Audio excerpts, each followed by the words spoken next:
Hey everybody, welcome back to part two of the confession of Mr. Davis. The one he Davis, D. David, Keefe D. Davis. Look, guys, this guy was ruthless. When I tell you ruthless, oh, that's an understatement, isn't it? So we're gonna go ahead and continue. Now, do you guys think that he has a part had a part of this whole thing? Do you guys think that he had a part of this whole thing? Hey Vivian, welcome back. Do you guys think he had a part of this whole thing? What do you think? I believe he had a part of this. I believe so. Thank you so much for being back, guys. I'm gonna go ahead and play this. And we're gonna switch it over to the public side later on, but we're gonna go ahead and play this for the Fair Act use, y'all. Let me put on my little banner. Copyright disclaimer under the 107 Copyright Act 1976, allowance is used for fair use for the purpose of criticism, comment, news reporting, teaching, scholarship, and research, guys. So we're doing some commentary on this because this is some bona fide gangster stuff. Yeah, Vivian, there's some gangster stuff here that's going on. Um, the whole drug scene and being so ruthless. Oh, Lord have mercy. Oh, child, I live a sheltered life. I live a surely sheltered life. All right, y'all ready? Give me thumbs up if you guys are ready to continue. Give me a thumbs up if you want to continue. Is Vivian the only one in here? Vivian and Stephanie, are you the only ones? Who else is in here? What's going on, folks? I was waiting on you guys to get on in here. Thank you, Vivian. Anybody else here? I know you guys are in here because when I ended closed out earlier was 59 people in the chat, and it surely was not 59 people that was watching this, that was talking in the chat. Thank you, Nakinia. Thank you, Lori. Thank you, Steph. All right, guys, let's get going. Thank you, Bree. All right, we're gonna go ahead on and play it. It was 59 folks in the chat, and I know definitely 59 people didn't say anything. I saw about 10 people, so that's be 40 some people still hide in the bushes, huh? All right, VK, thank you for that. All right, let's go, guys. This seemingly routine incident in the life of real street niggas would lead to a cascade of events that would change the rap game forever. The main event. A few weeks after the Lakewood Mall incident, I was with a few of the homies at the car wash talking about our planned excursion to Vegas to see one of the greatest boxers of all time, Iron Mike Tyson. I contacted one of my partners who I had done some jail time with from the Rolling 60 Crips that used to scalp tickets.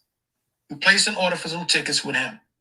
The car wash owner, who was also a Crip, came over when he heard us talking about going to the fight and said, Sugar and them say they bought 100 tickets for the Tyson fight. That was good intel for us to have, but we weren't tripping. It wasn't going to get in the way of our plans to go down and enjoy the fight. As a Crip said, Southsiders have been going to every big fight in Vegas since 1988. That was before rappers started going to Vegas to see the fights. In the 90s, I would go to Las Vegas every Sunday during the NFL season and bet on the Dallas Cowboys, the San Francisco 49ers, and the Green Bay Packers. So going to Las Vegas was routine for me. We knew that Suge would have his hit squad of dirty police with him. They were some cold motherfuckers. But we were some street dudes, so we weren't worried about that bullshit. The way we looked at it, they were recording industry dudes, but we were real street niggas. September 4th through 7th, 1996, was supposed to be another weekend excursion like the many we had taken before. Little did I know, this trip to Vegas, unlike the ones before, would change my life. We left Compton for Vegas on Thursday afternoon around 1 o'clock.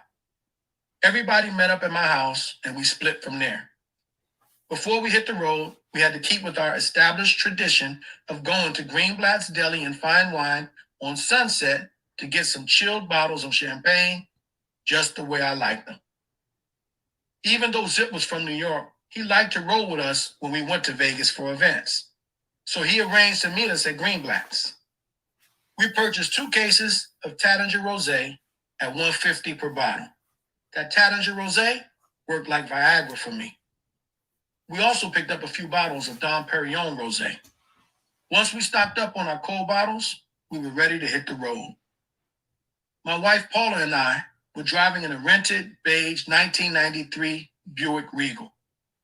Riding in a green van was my brother Little Dog, Fat Man, and Trey. Zip and the female rapper Foxy Brown were in a black 500 Series Benz. We rolled up a few fat joints with some California orange weed, jumped onto the 10 freeway, hit the 15, and jammed all the way out there.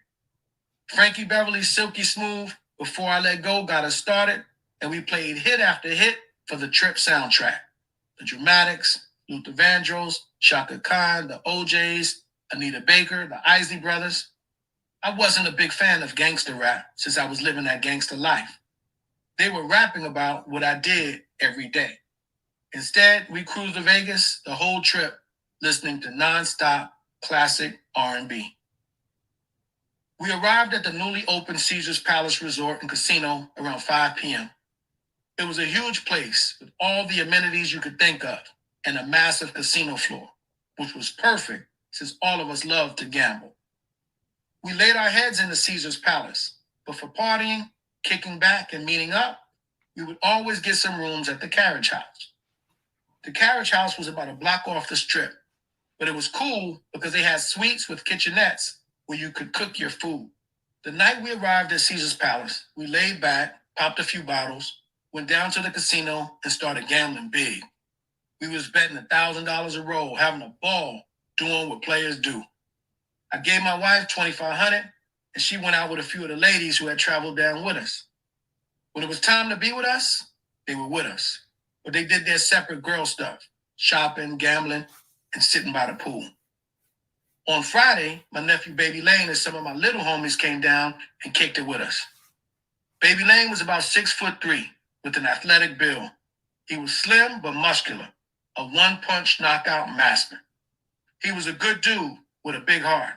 He'd give the shirt off his back to anybody in need, and he loved life. In all, we were down there about 18 deep. We rented 3 rooms on the same floor at Caesars Palace and had a ball. For the major events, not only would we be out there gambling and partying hard, but we would also do like Missy Elliott's song and get super duper fly. Once we gambled a bit, I headed over to the Versace store in the shopping wonder of the world, also known as the Forum Shops at Caesars Palace. I purchased a $3,000 blue suit with white pinstripes, some blue Crocs from the Gucci store, and a white shirt, the blue and gold tie. I went to Cousins Fine Tailoring and had them tailor my suit up for me. We went to Neiman Marcus and picked up some of that expensive-ass Indian cologne that has a different smell every time you put it on. When my nephew, Baby Lane, came down with his homies, he saw former MLB baseball player Barry Bonds with a badass brown Versace tuxedo. So, Baby Lane, being the baller that he was, went out and bought a black version of the same 6,000 Versace tux he saw Barry Bonds wearing. Some people have a hard time understanding how we were living. When they hear the word Crip, they imagine somebody with their pants sagging beneath their butt. But what they fail to realize is once a gangbanger becomes a gangster, you pull your pants up. There's a difference between gangbangers and gangsters. We were gangsters. One year, we went to Ice-T's New Year's Eve party, and we were so fresh, smelling so good, we had our bottles in our hands. Ice-T was like, those are some real players right there. That night, I was wearing a $2,500 cashmere overcoat over my suit. Fight night finally arrived. I sat on the second row, not far from some of the celebrities that were in the house. Since I had purchased the fight tickets from a scalper buddy, our seats were spread out all around their arena. We had decided before we went in that when the fight was over, we would all meet at the cafe inside the MGM. Once the fight started, it didn't take long for Iron Mike to put Bruce Seldon's lights out. Mike put him down on the canvas for the first time with about 1:40 left in the first round. Then less than 20 seconds later, the fight was over. TKO. After the match, we headed to the prearranged meeting place where we waited for about 15 minutes. Little by little, everybody started showing up, except my nephew. Then, some 118 East Coast Crips came and told us that they saw some death row niggas jump on my nephew down by the casino. We came to find out later that the same dude from the Lakewood Mall that got his chain snatched was walking with Tupac when they saw Baby Lane in the lobby of the MGM. We rushed up out of the cafe and went to find Baby Lane. We saw him inside the MGM minutes after they had jumped him. By the time we got there, Suge, Pac, and their crew had already left. Baby Lane's shoulder was a little messed up, but other than that, he was all right. When I asked him what happened, he said, "Them death row niggas rushed me. One of them niggas from the Lakewood Mall was running with that boy that started that shit. A few East Coast Crips came over and asked if we wanted them to go with us. Nah, we're good. We'll handle our shit. We're good looking out." We appreciated their offer, but this was a matter we were determined to handle ourselves. We couldn't let no record company studio gangsters do us like that. Had they lost their fucking rapping ass minds? On top of that, Puffy had already talked to me about helping him out with the problem he was having with them niggas. That was a double whammy. Uh-oh. Then you add on top of that the fact that we helped Suge with the money to get his record business. You hear this, y'all? He's thinking about going to help Puffy about this. Remember, there's $1 million bounty on the head of Puffy, on the head of Suge Knight and Tupac. That's going? And the nigga gonna bite the hands that fed him? Uh-oh. Add insult to injury because Suge still hadn't paid Boss Man his money back. Uh-oh. Got too big for his britches and stopped taking Boss Man's calls. Strike 3, homie. You're out. Uh-oh. Fuck that big homie. We know what them niggas gonna be. They gonna be at Club 662. Their rage was evident, ignited upon learning that my nephew, Baby Lane, had gotten jumped. How y'all know? I calmly asked. Them niggas been on the radio out here for weeks, talking about a death row after fight party at Club 662. That nigga Pac's supposed to be there. Club 662 was a Las Vegas nightclub owned by Death Row CEO Suge Knight. The intelligence was from reliable sources, as some of the younger homies from our set have been stationed in Vegas selling dope, a satellite operation of sorts. All right, homies, I commanded. That's where we're going then, Club 662, as we headed to our vehicles. Southside had not gone down to Vegas thinking about marrying Suge Knight or Tupac Shakur. We were out there to do what we had been doing in Vegas for years: eat, drink, and be merry. When conversations would come up about $1 million bounty on the heads of Suge Knight and Tupac Shakur, that was business.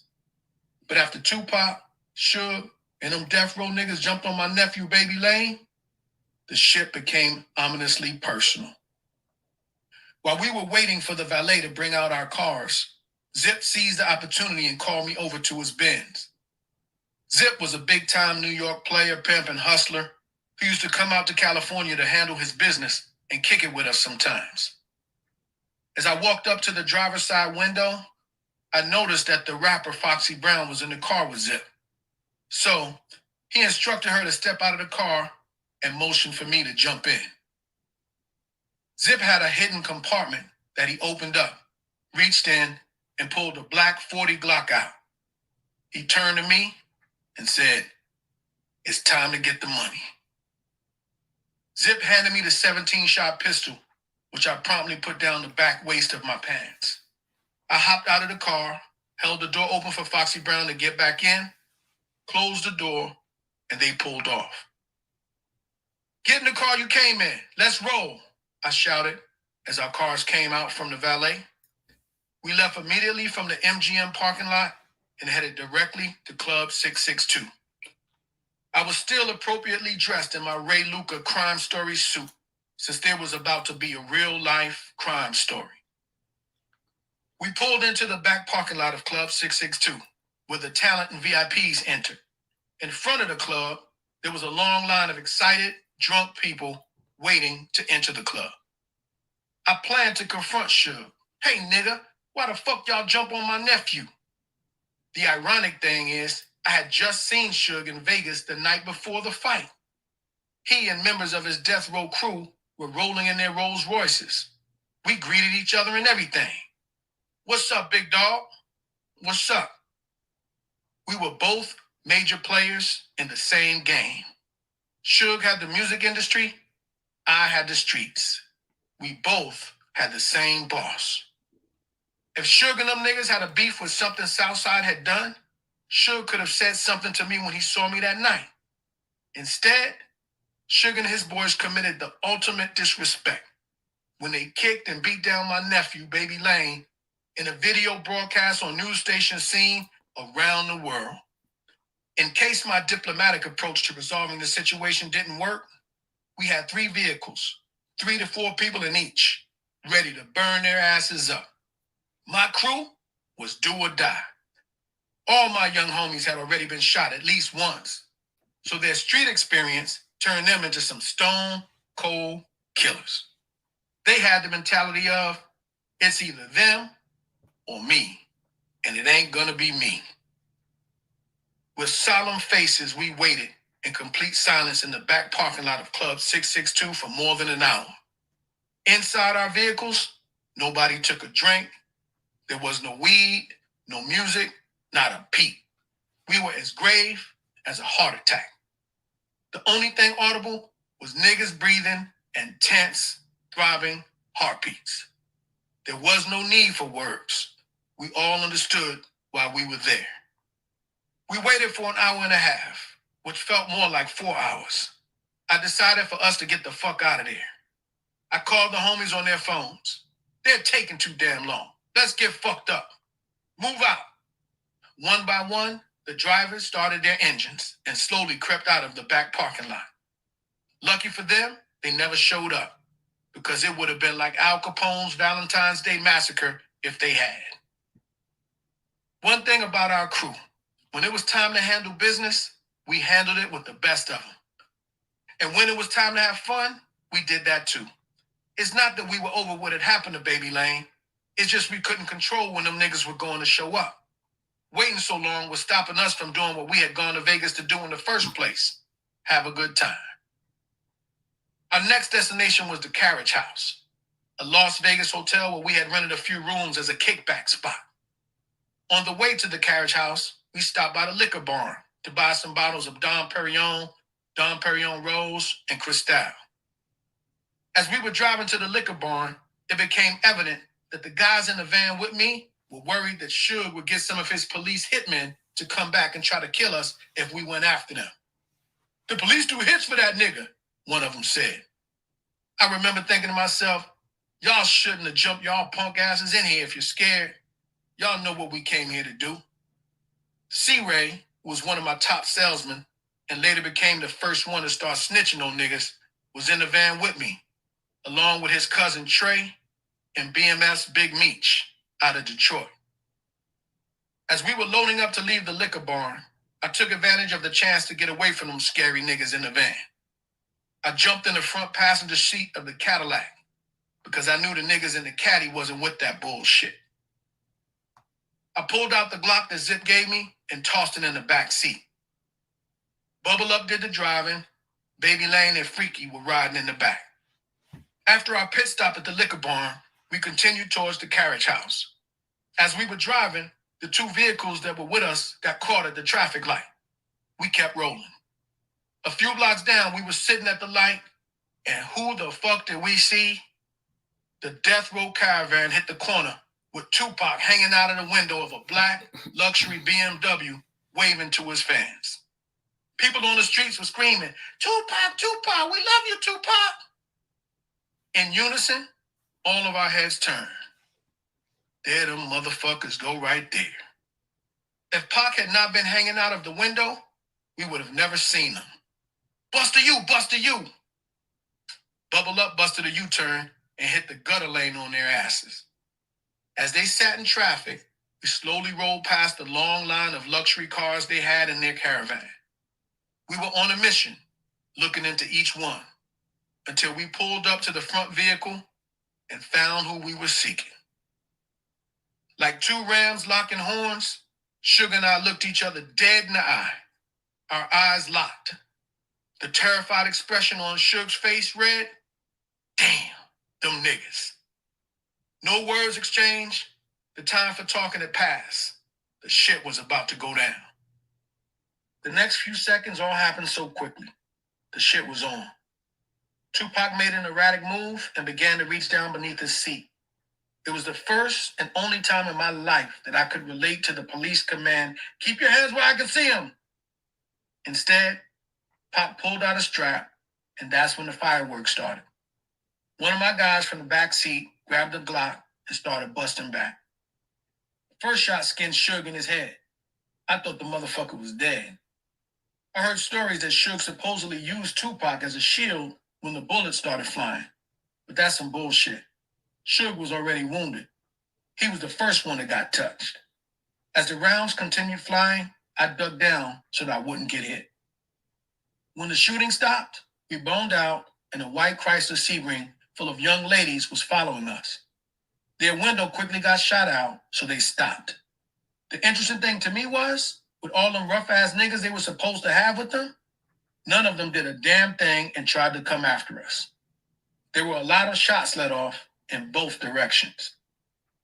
I don't know why the Vegas police didn't check Tupac's hands for powder burns to see if he was shooting, because the car we were in was shot the fuck up. I don't understand why people act like Tupac was an angel. Shit, the nigga had busted on some off-duty cops in Atlanta a few years earlier, so he wasn't scared to bust. On top of that, by the time we rolled up, he had to know the person they jumped on in the casino was a Southside Crip, so they had to be on high alert. When the shots settled, a couple of people in our car had fragments and glass in their hair, but none of us had been hit. The strip was in an uproar as police cars and ambulances raced to the scene. Somehow, Suge, instead of driving straight to Memorial Hospital, he did some studio gangster shit. He made a U-turn back onto the Las Vegas Strip. Confident that the death row crew and the police would be looking for the car that we were driving, we abandoned the car and got away from it quickly. In some shit you see on the Twilight Zone, we scurried to get to the other side of Las Vegas Boulevard. When we got to the middle divider, the light changed to red, and we had to wait on the median.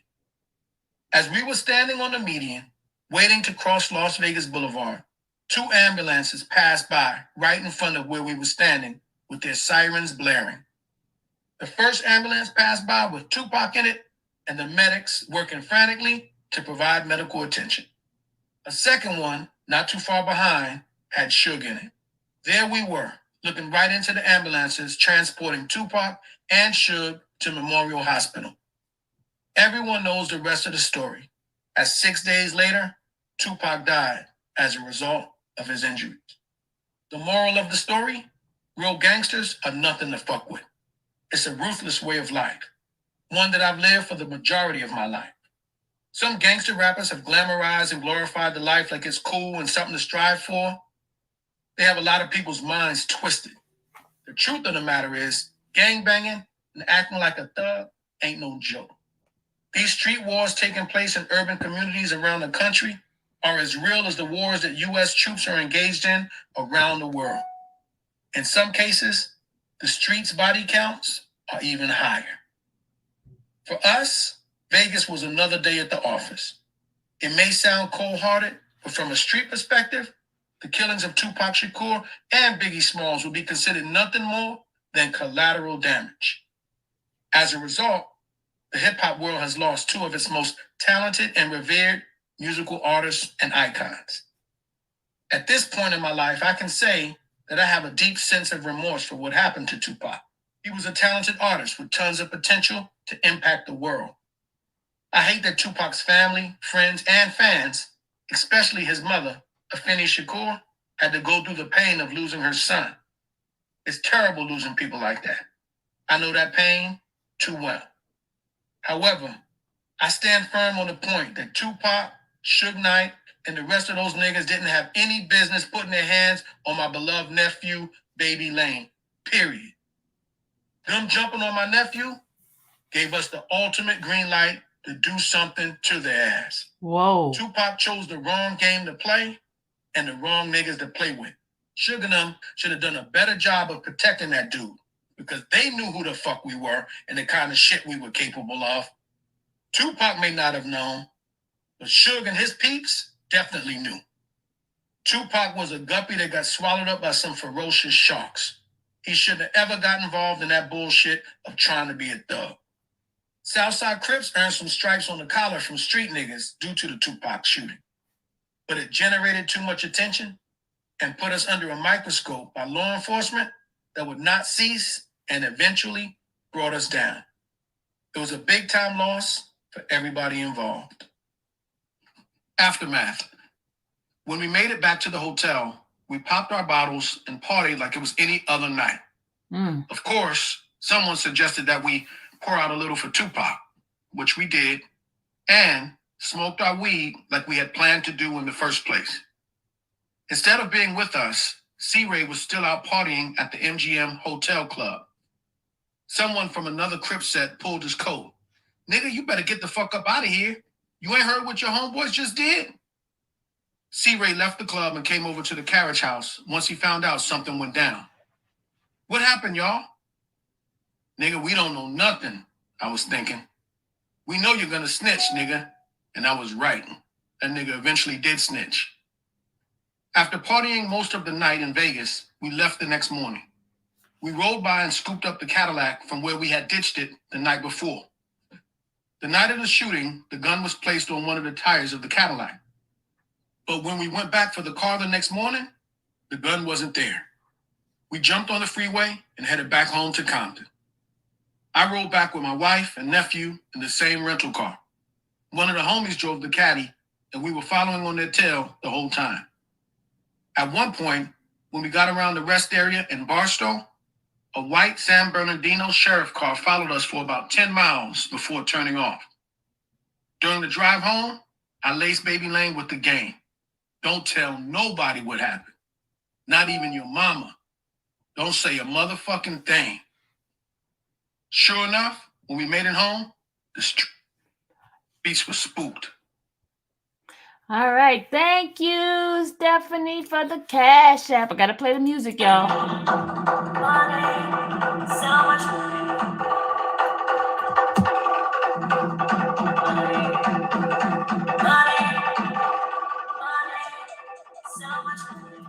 Thank you, Stephanie.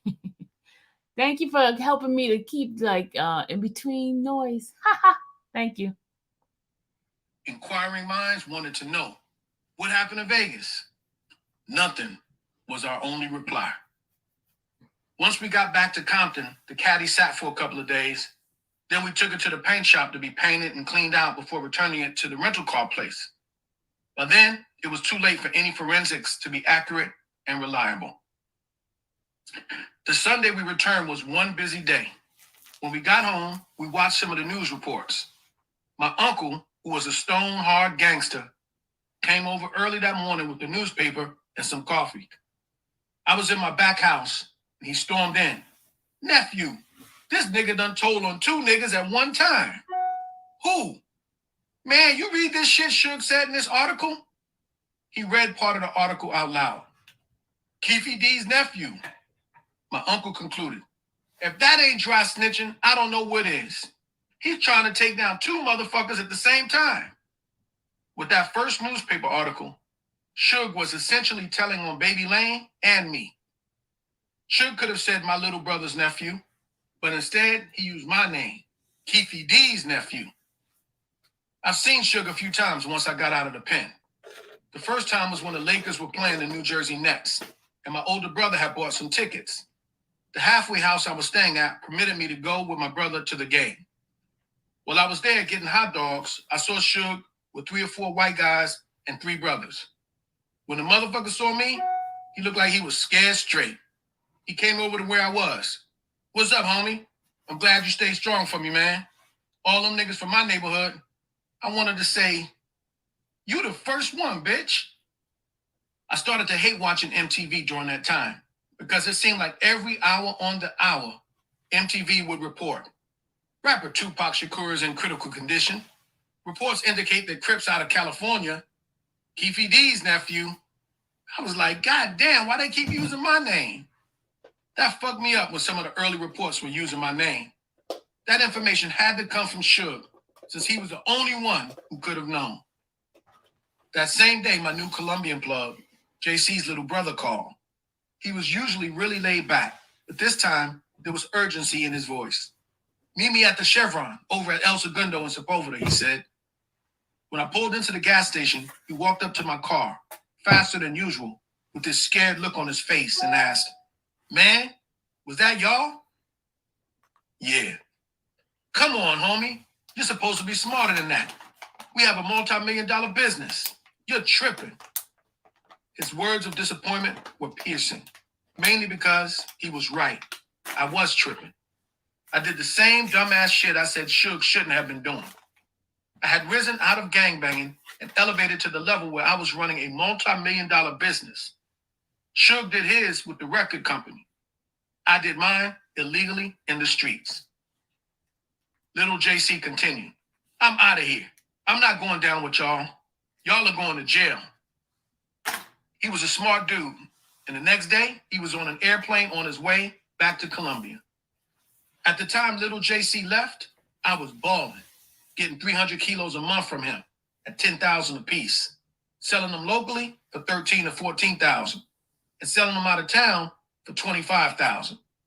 Little JC leaving the country put me out the dope game for a while. At about 3 o'clock Monday afternoon, the action picked up when one of the leaders of the gangbangers section of our hood got shot 7 times in the stomach in front of the neighborhood liquor store. Somebody from the other side did the shooting. That first Monday afternoon shooting raised the alarm in our hood. I threw a meeting after it happened and told the youngsters to handle the young niggas from the rival neighborhood. We, the older dudes, would deal with the big motherfuckers.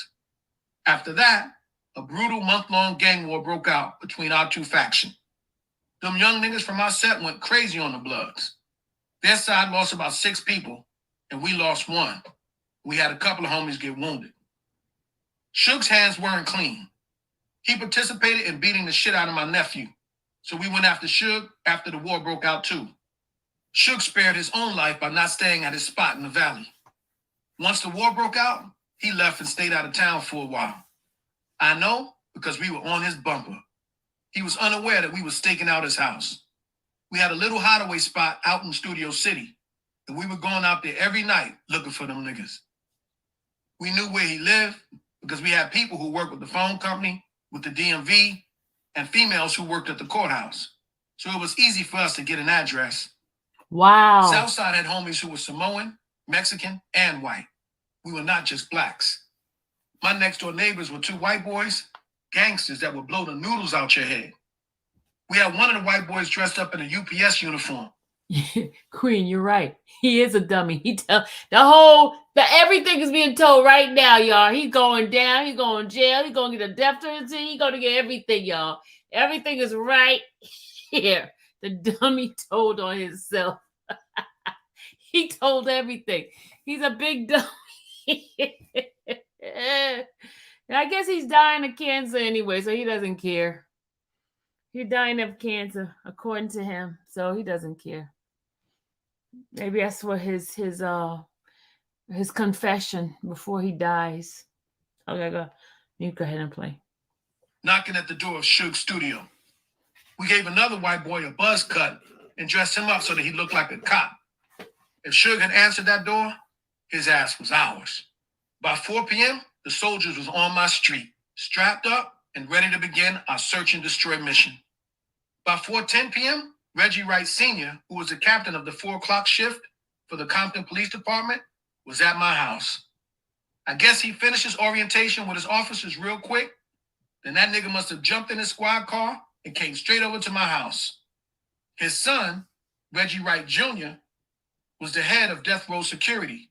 And with the battle that was going down in the streets of Compton, Reggie Sr. was concerned about his son's safety. He came flying down the street in a Compton police car, ran the stop sign, pulled up on the wrong side of the road, and hit the brakes. He jumped out of his car and left the door wide open. Then he started screaming, "Let me tell you something, Keefe D. If you motherfuckers kill my son, it's gonna be hell to pay." I just looked at him like he was stupid. "You niggas killed my son and the gloves are coming off." "The fuck is you talking about?" "Nigga, please." He yelled back, "I'm just telling you, motherfucker." Then he jumped back in his police car and sped off. Once he left, I had to let a few of the homies know we might have to crack some police heads. Ooh. They would kill for that nigga Suge. Oh. The proof was in the pudding when Captain Wright came over with that threat. He made it clear whose side he was on. Now, both Reggie Wright Sr. and Queen. This got to be a RICO, right, Queen? This going to be a RICO. Conspiracy. I see that conspiracy. RICO. This is the true RICO that needs to be. They didn't spare him, just like Tupac burnt. He tried to get in the back, yeah. But look, and then they end up killing that police officer, Reggie White Jr. They killed him. They killed him too. So, oh yeah.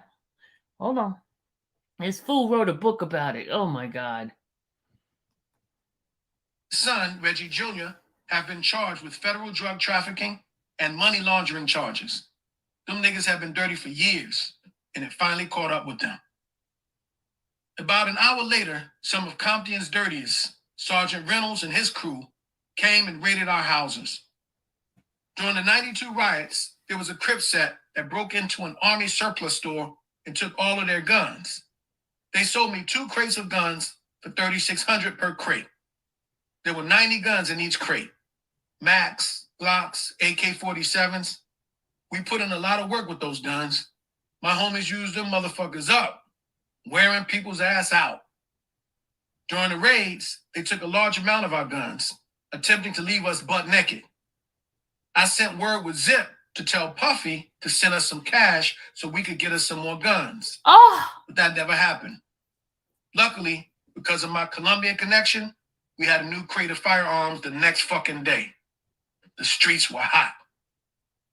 The third day after getting back from Vegas, a few of us met with Zip at LA Hot Wings near 3rd Street and La Brea. While we were meeting with Zip, Biggie's wife, Faith, called him. Then a little after that, Puffy called Zip and asked, "Was that us?" I didn't say a motherfucking thing. A few weeks later, C-Ray's next door neighbor got killed. The dude wasn't from Southside, but he grew up in our neighborhood. He worked as a Compton Unified School police officer and also volunteered with the Compton Police.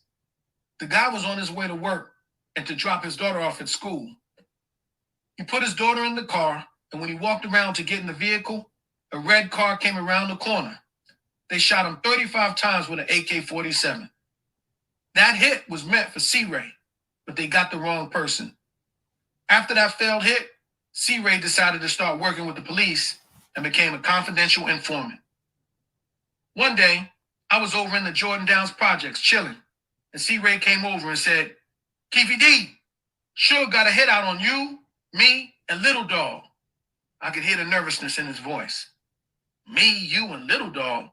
Yeah, for 100,000. Nigga, how you know that?"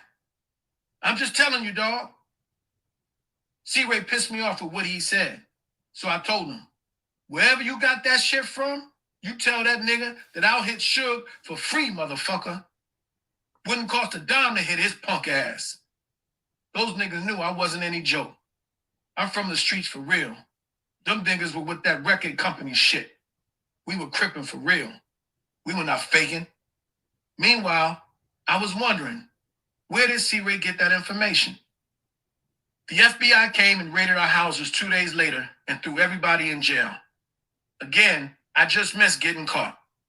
The person who saved my ass this time was a man that lived in the neighborhood and collected old cooking grease from restaurants. He happened to be on his way home from work at 3 a.m.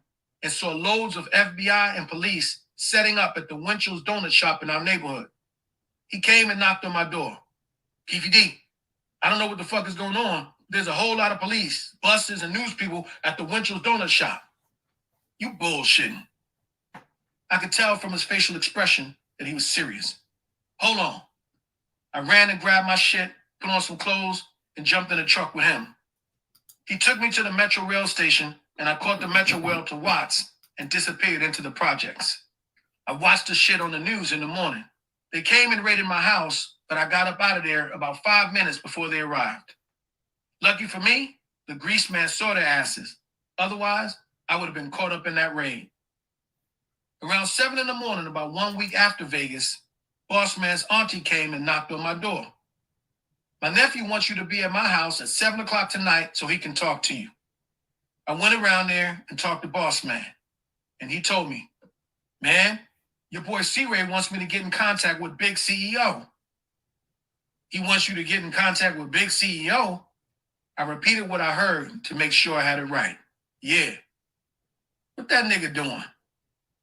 He's trying to say he ain't in that shit. He's trying to sell y'all out. I don't know what's wrong with that nigga. C-Ray was one of the guys in the van in Vegas. In fact, he was the main one in Vegas in the van acting like a bitch. That pissed me the fuck off. I guess when his neighbor got killed, that shook his boots. A few days later, my nephew and I went to IHOP for breakfast over on Alameda and Compton Boulevard. We were there eating breakfast, and the mayor of Compton, Omar Bradley, and Councilman Green came in there mad dogging us, acting like they were tough. I said, man, you tripping, dude. What the fuck is wrong with you? You better leave us the fuck alone. They were on Suge's team also. Then I made a crucial mistake. I threw a big meeting for our neighborhood at a park in Cerritos. All the homies showed up. I did all the talking, and the feds knew everything that I said to them because there were some informants among us. I should have never done that. That's where they got the idea that I had a leadership role within the set, which caused the feds to start following me around everywhere I went. Agent Holliday was the head of the major crime unit for the FBI Central District of LA. Holliday and his crew was on my ass from that day on. As time passed, they raided everything and everybody. They raided Southsiders and Suge's death row Mob Piru people. Right before Suge was about to go to court for violating his parole for his part in the casino beating of my nephew, I received a call from Baby Lane, who was up in our lawyer Edie Fall's office. Come up here and bring 2 guns. Edie Fall is from Gambia and made a lot of money off of our family from dealing with my nephew and me. Bring 2 guns? Yeah, come up here as soon as you can. The Reaper and I rushed up to Edie Fall's office. When we arrived and entered the office, we saw Compton Police Captain Reggie Wright Sr. and Compton Police Sergeant Reynolds sitting in the waiting area with Suge Knight. That was an incredibly uncomfortable and awkward couple of minutes while we all occupied the same small space. That was the reason Baby Lane told me to bring 2 guns, just in case. The 3 of them were there to meet with Baby Lane before Suge's probation violation hearing in an attempt to keep Suge from going to jail. They offered to pay Baby Lane $60,000 for him to appear in court and say that Suge didn't kick him in the casino. Baby Lane went to court and said that shit too and got paid the $60,000. But the judge in the case ruled that Suge was an active participant in the attack anyway. Once Baby Lane received that payment, the war between our 2 functions chilled. The thing that fucked me up was to see both a captain and a sergeant from the Compton Police Department in there with Suge. That just confirmed what we already knew. Suge had crooked-ass police on his payroll. We weren't competing against regular street niggas like us. Suge's hitmen were the police. Those niggas carried badges and guns and could pull us over and were licensed to blow our brains out. From the Compton PD, Suge had Captain Reggie Wright Sr., Reggie Wright Jr., and Sergeant Reynolds. From LAPD's scandalous Rampart Division, he had Rafael Perez and David Mack, both of whom were Suge's homeboys, blood niggas. Almost all of them have been in the newspapers for being rogue cops and connected to Suge. What most people don't know is that they were putting hits down for that nigga. Over the years, they bumped off a few of our people. I have strong reason to believe my buddy FL was one of their victims. I'm lucky to be alive. Even though the beef between our 2 factions quieted down, The funk wasn't over. Retaliation from the other side was a necessity. It was just a matter of who they were going to go after. They chose Bad Boy. An eye for an eye. The night before Biggie got killed, me and two of my homies, Bubble Up and Uchi, went to the House of Blues on Sunset Boulevard to see our Southside homie, Davey Wavy, who was Mac 10's manager. That night, they were having a posthumous album release party for Eazy-E, who had passed away the year before. Davey Wavy was up in the VIP section and screamed down when he saw us. Yo, Keefe D, your boy Puffy up here. We went up in the VIP section and saw Snoop Dogg, Willie McGinnis, and Little Blue. They were all from the 20s, or Insanes, down in Long Beach. Biggie and Puffy had come into town to promote Biggie's new album, Life After Death. Puffy came over. We greeted each other, and he said, "What's up, dog?" "Just chilling." There were too many people inside to talk, and we had a lot we needed to talk about. Puffy told me to meet him the next night at a party they were having at the Peterson Automotive Museum. Once the House of Blues party was over, my homies Bubble Up, Uchi, and I were sitting in front of the venue in a rental car, trying to get some bitches. I was sitting in the passenger seat, and Uchi was in the back. "There that nigga Puffy go right there," one of the homies observed. "Who's that he's walking with? Is that Vivica Fox?" "Yeah, that's her. If it wasn't, it must have been her identical twin." They were all walking out of the House of Blues together. I yelled out, "What's up, homie?" Puffy turned his head in our direction to see who was calling, and when he saw it was me, he strolled over to the car and came up to the window. Puffy's eyes got wide, and his heart had to be racing when he got to the car and saw all three of us sitting in the car with some high-powered straps in our laps. We were strapped up because our hood was at war with each other. It had gotten dangerous in our hood. 5 of the homies had already lost their lives. You could hit the corner and die. It was that thick. Baby Lane had a bullet stuck in his head and got shot with an AK between both knees during that internal neighborhood feud. It hurt me to see us going against each other like that. Puffy was unaware of all the drama that was going on in our neighborhood, so he was visibly shaken by our menacing presence. Puffy still hadn't paid us any money, so it's probable he thought the straps we were carrying was for him, but they weren't. We had them for our own protection. Puffy bent down at the car window and shared the activities they had planned for the next couple of days. "Man, tomorrow afternoon we're giving a basketball game at Cal State Dominguez Hills. I already told you about the party tomorrow night we're giving at the Peterson Automotive Museum. Then we're going to have a picnic at Spelling's daddy house the following day. Y'all need to come through." When he finished, he nervously backed up out of there. He didn't pay attention to the beautiful women he walked out with. He wisely made sure to keep an extremely watchful eye on us. The next day, a few of us showed up to the basketball game at Cal State Dominguez. Puffy was up there with Missy Elliott. We ran into Corrupt and Daz Dillinger from the Dog Pound, and Snoop Dogg was also there. The only one that was acting like he was a super crip, too good to fuck with us, was Daz. When I went to federal prison, Daz made a song that had subliminal messages in it that I didn't like. As luck would have it, my boy Bubble Up and ran into the nigga in Compton at one of my homies' weed spots, not long after I got out of the feds. "Nigga, you know who we are?" Nah, he responded. "Nigga, I'm Keefe D from Southside, nigga." His eyes lit up like silver dollars. He was ready to shit his pants. "What's all that shit you talking? Nigga, you a rapper. You'll get your ass beat the fuck up or hurt real bad talking shit, stupid ass." "Man, I was just brainwashed by Suge. That's where I was eating." "Nigga, you were eating with the wrong people, bitch." He was scared to death, shaking like Don Knotts. I could look into his eyes and tell he wasn't hard. Another case of a rapper who wasn't really about that life, claiming it like he was.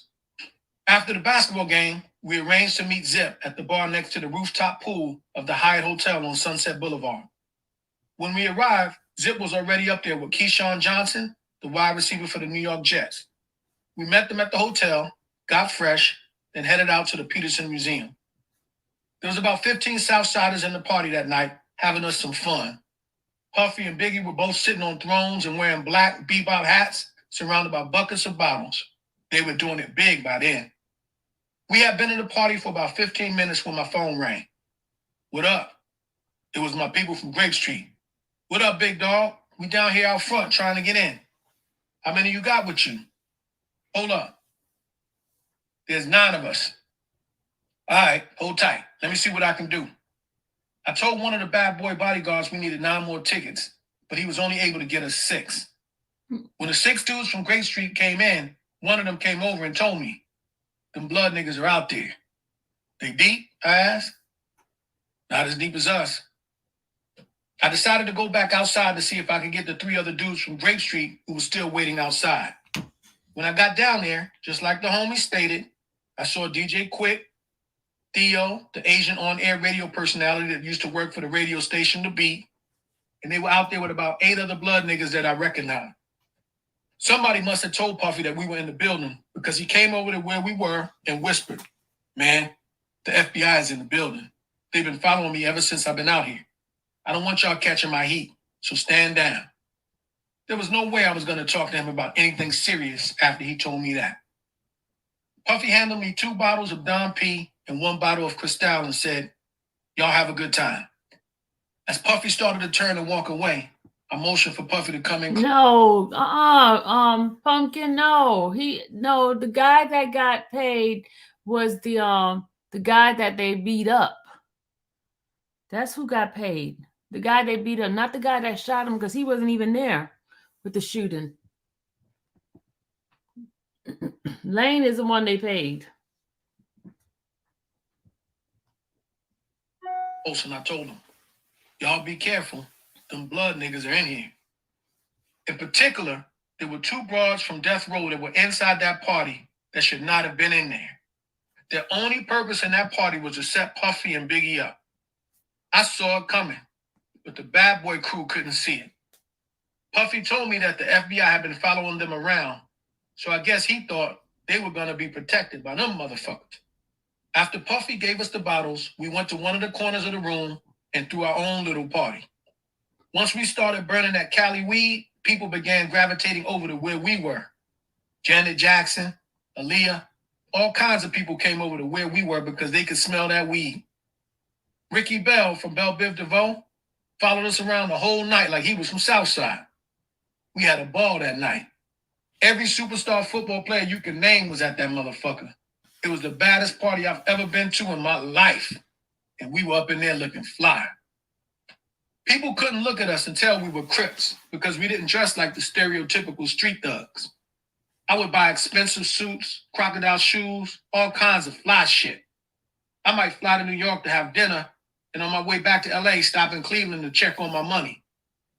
Those black credit cards that celebrities carry cut off after you spend too much money. I know from hanging out with Eazy-E. His shit used to cut off. Meanwhile, I would have 30 to 40,000 cash in my pockets. My shit wasn't cutting off. And I'd have 2 to 3 million sitting at home in the closet. Back in the late 80s, early 90s, our crew used to be on the Sunset Strip having a ball damn near every night for 10 years straight. Life on the Strip was popping. The club scene, the Comedy Store, the Century Club on Sunday night, Paradise on Thursday. Britney Spears and them would be up in some of them spots.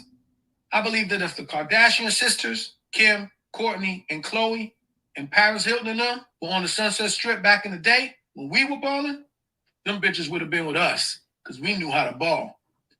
Bitches love gangsters. In fact, they're addicted. I'm not talking about gang bangers. I'm talking about gangsters.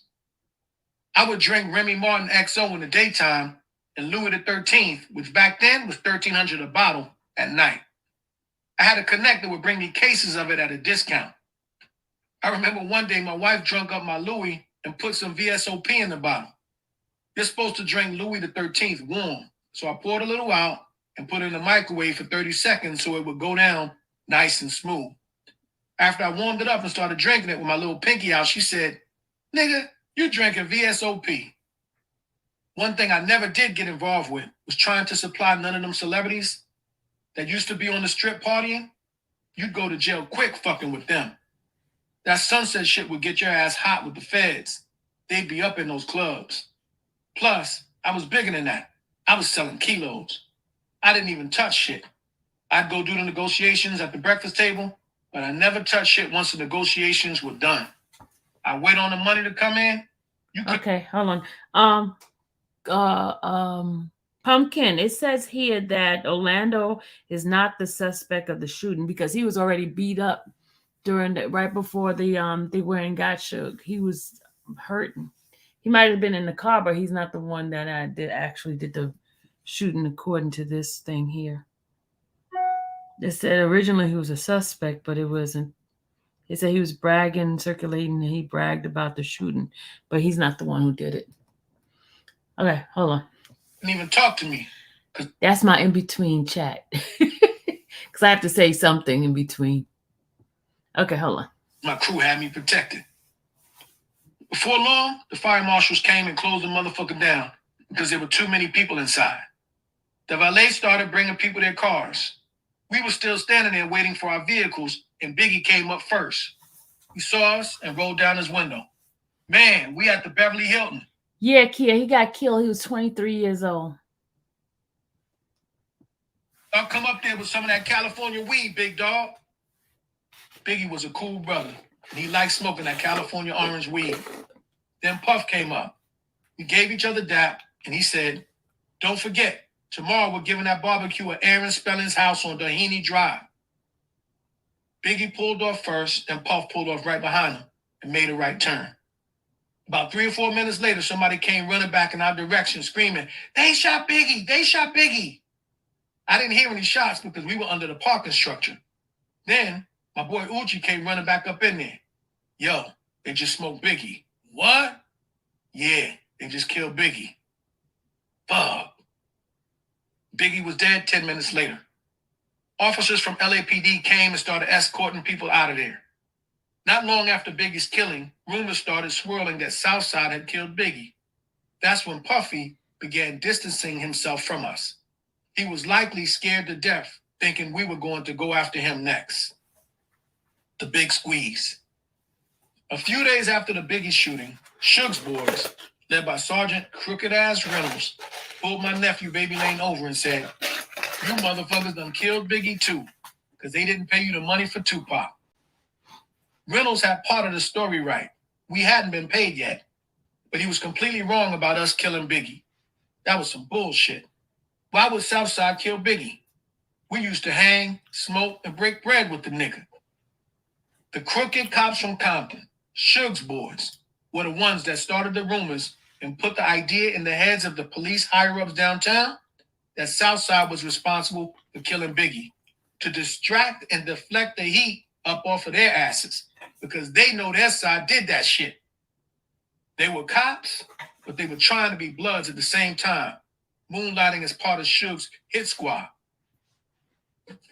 They didn't know what side of the fence they wanted to be on, so the dirty motherfuckers were playing both.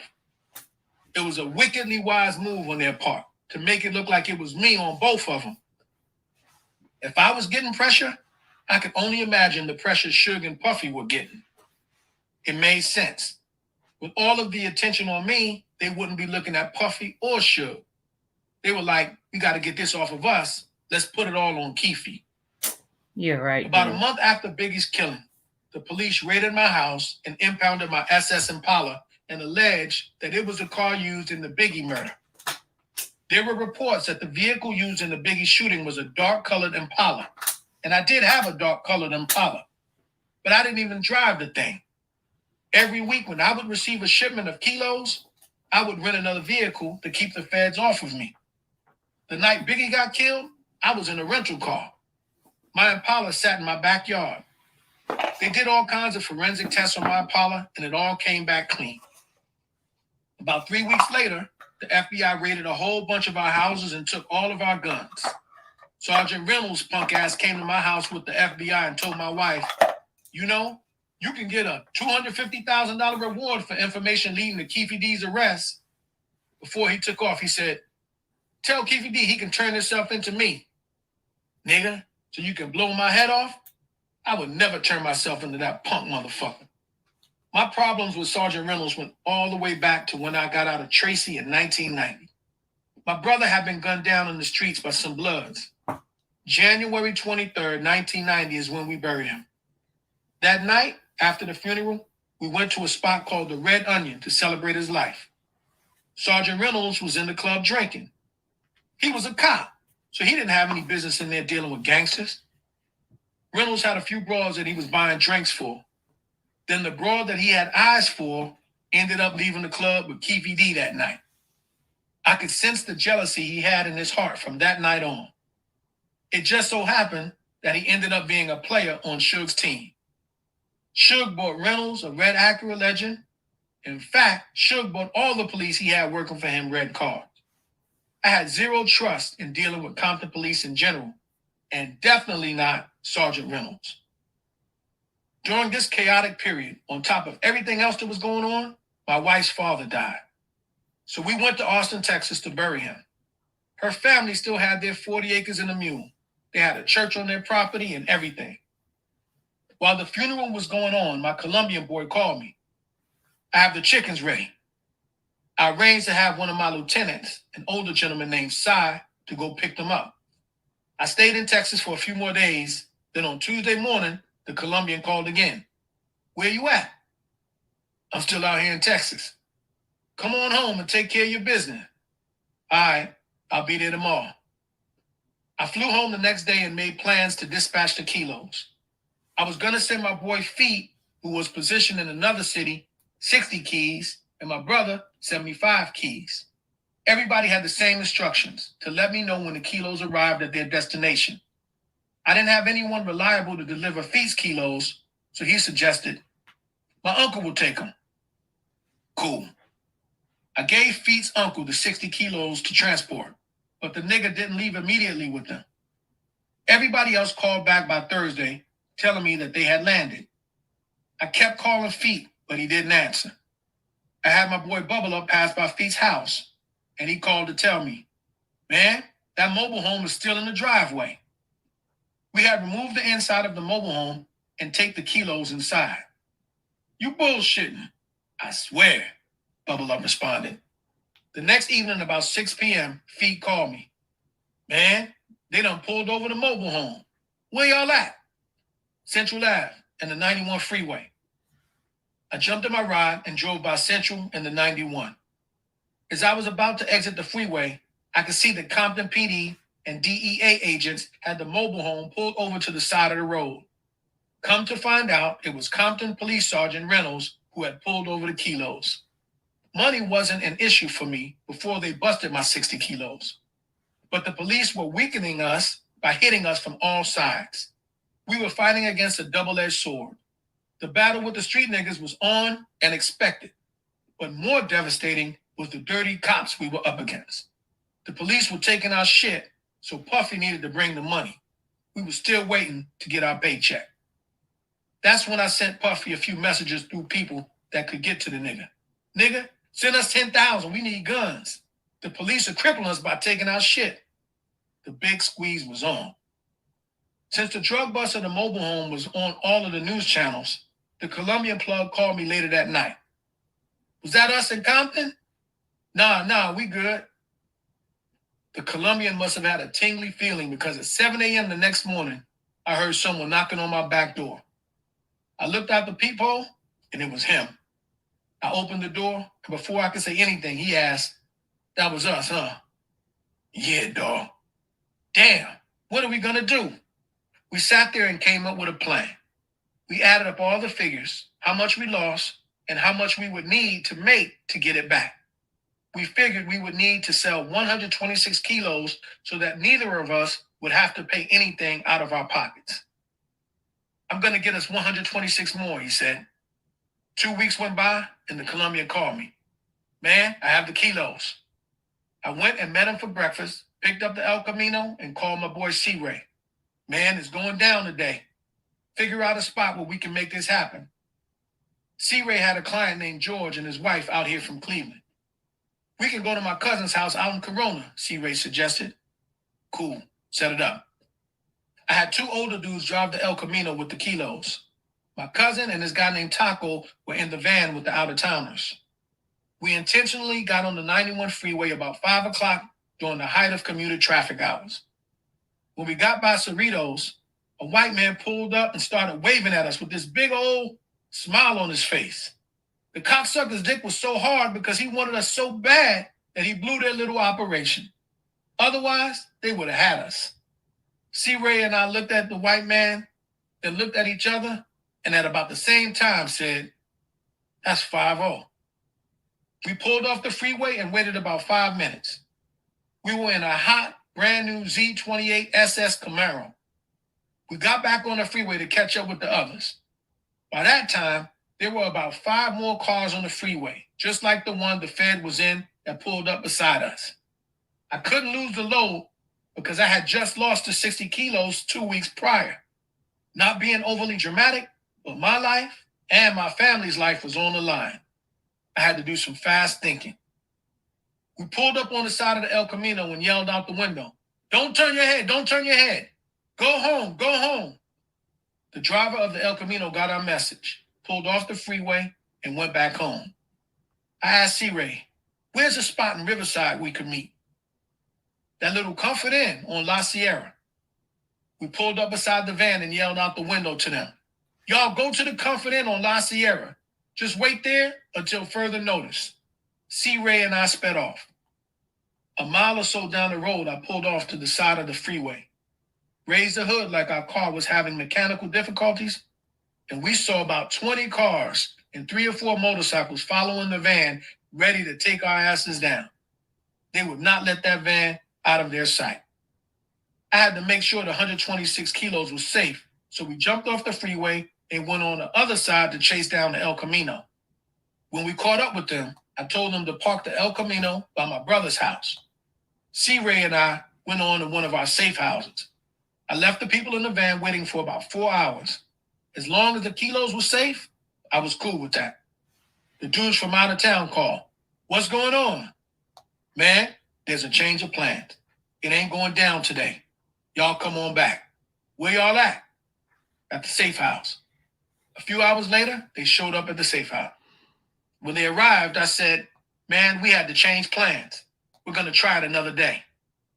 C-Ray convinced me that the police on the freeway following us was from a task force that was assigned to follow ballers home from the casinos. I told George and his wife to get a room and call me once they got settled.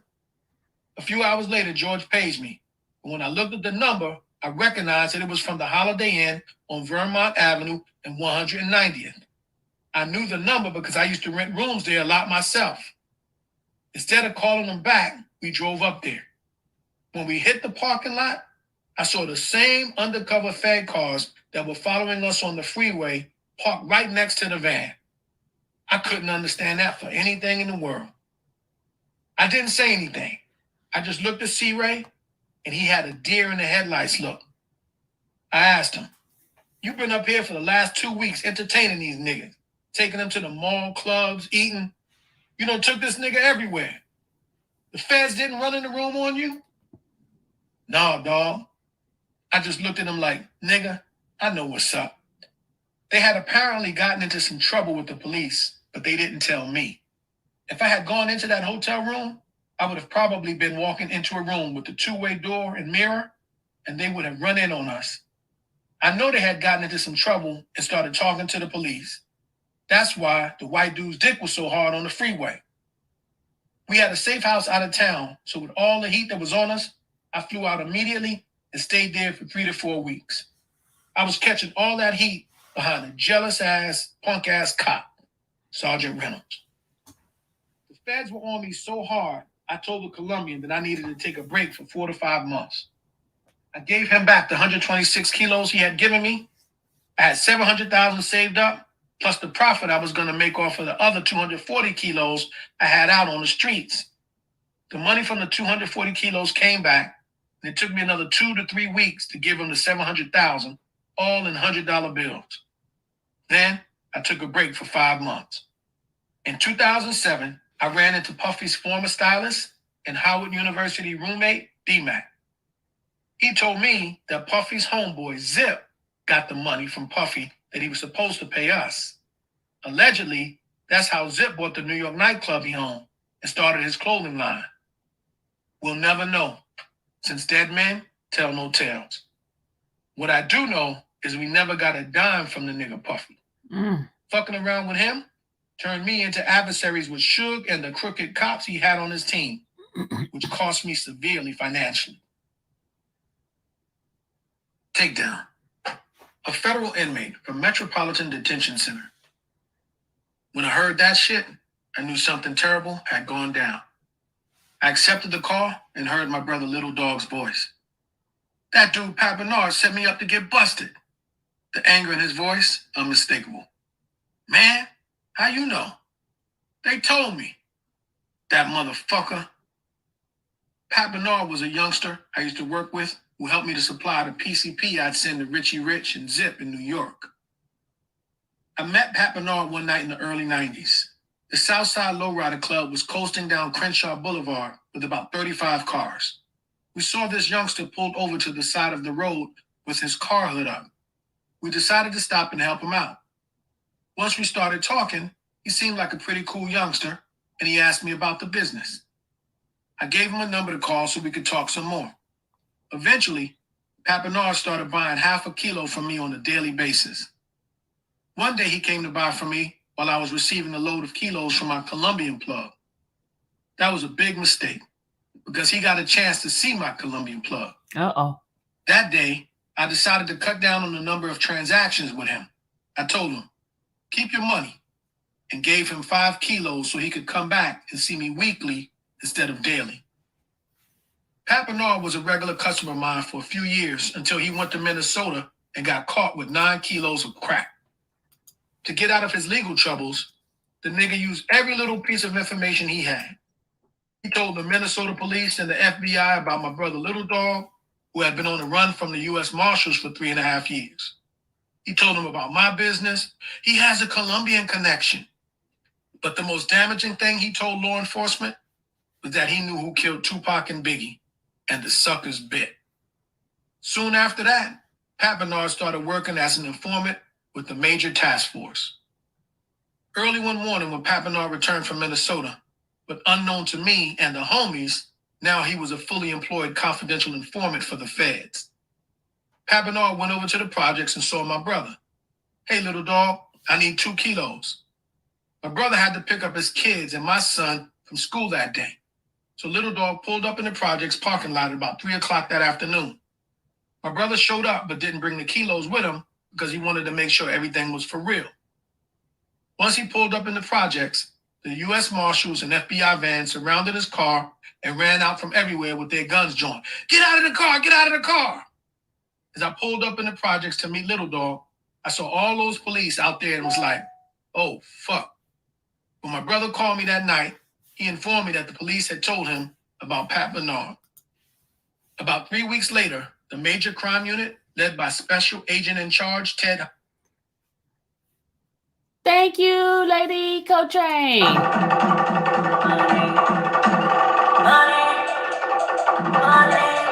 so much money, Thank you so much. Hey, y'all. I just saw that went across my I guess because I'm looking at this case. I just saw a proffer made with that guy. He's gonna tell on some people. Oh my God. There's a proffer. Did you just hear me? There's a proffer that just was made yesterday with that guy. Oh my God. They said this is a case that the defendant breaks the agreement. The government may also use the proffer information at the sentencing hearing. Thus, the proffer agreement does not promise absolute immunity to the defendant. Keefe D confessed to his involvement in Tupac's murder in a proffer session. There was a proffer session, y'all. He's going to go in and tell on people.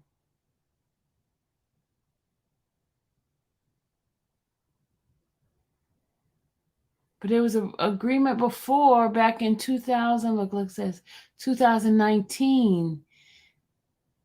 He was also investigated Teen Biggie's murder case proclaimed on CBS News.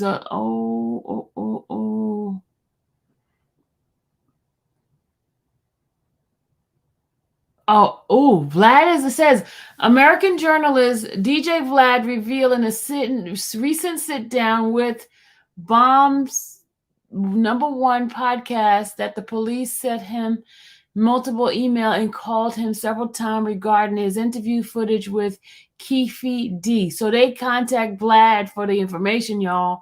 However, the journalist refused to cooperate with the law enforcement, stating that his platform, Vlad TV, would not be used for incarcerating its guests, even if it was the cost of legal battle.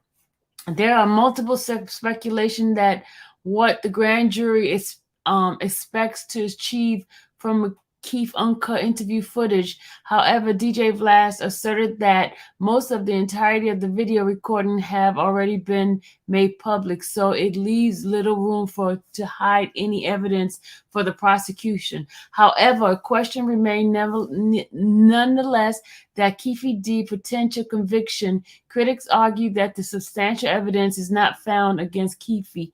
The gangster could simply claim that he fabricated his statement in those interviews for financial gain.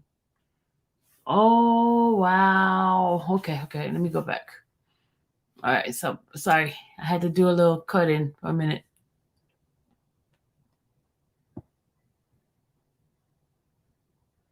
I think so too, Shannon. I think so too, because they gave him a profit. Oh, y'all, this is one case I am going to cover, y'all. I think I am going to cover this one here. Yeah, I think I'm going to cover this one. Hold on. Holiday parked around the corner from my house. Holiday trained Papineau what to say, wired him up, and sent him to knock on my door wearing a wire. I was in the shower at the time, so my wife Paula came and got me. Hey, Keith, Pat is at the door.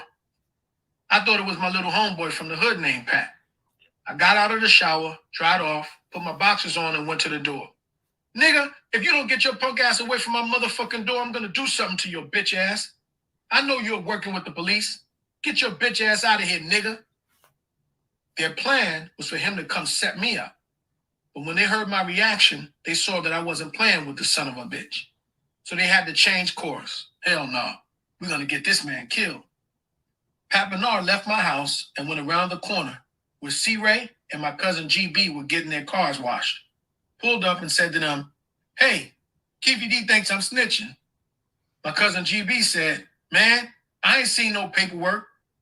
That was his jailhouse way of saying he didn't believe that Pat Bernard was a snitch.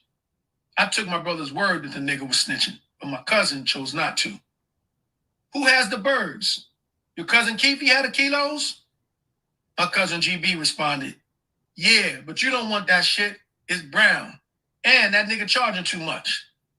I found out what my cousin GB said later on through the discovery process once they took us down.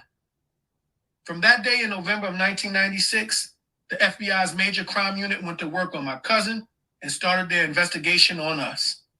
By getting those closest to me to cooperate with them, like C-Ray, they were able to take a little snowball and turn it into a massive avalanche. Ultimately, what they wanted to know with certainty was who killed Tupac and Biggie. I was on the run for 4 months after they raided my house from the Biggie murder investigation when I received a call from my attorney, Edie Fowle. I just talked to Detectives Poole and Hooper from LAPD. They say they aren't going to arrest you. They just want to talk to you, Edie said. Yeah? Edie is a smart man, so I'm sure he could hear the hesitation in my voice when I responded. He reassured me. They gave me their word that they just want to talk. All right, cool. Set it up then. Edie and I met them down at Parker Center, the LAPD headquarters at the time. Edie schooled me before we went into the room. Don't say anything. Just let them talk. Give me the signal when you're ready to leave. They took me upstairs and started questioning me. As agents from the FBI and LAPD continued to talk, I realized all of what they were saying had to have come from one person, C-Ray. They already knew about how Puffy and I met. They knew the zip connection. They knew who was in the car in Vegas and where everybody was sitting in the car. Everything.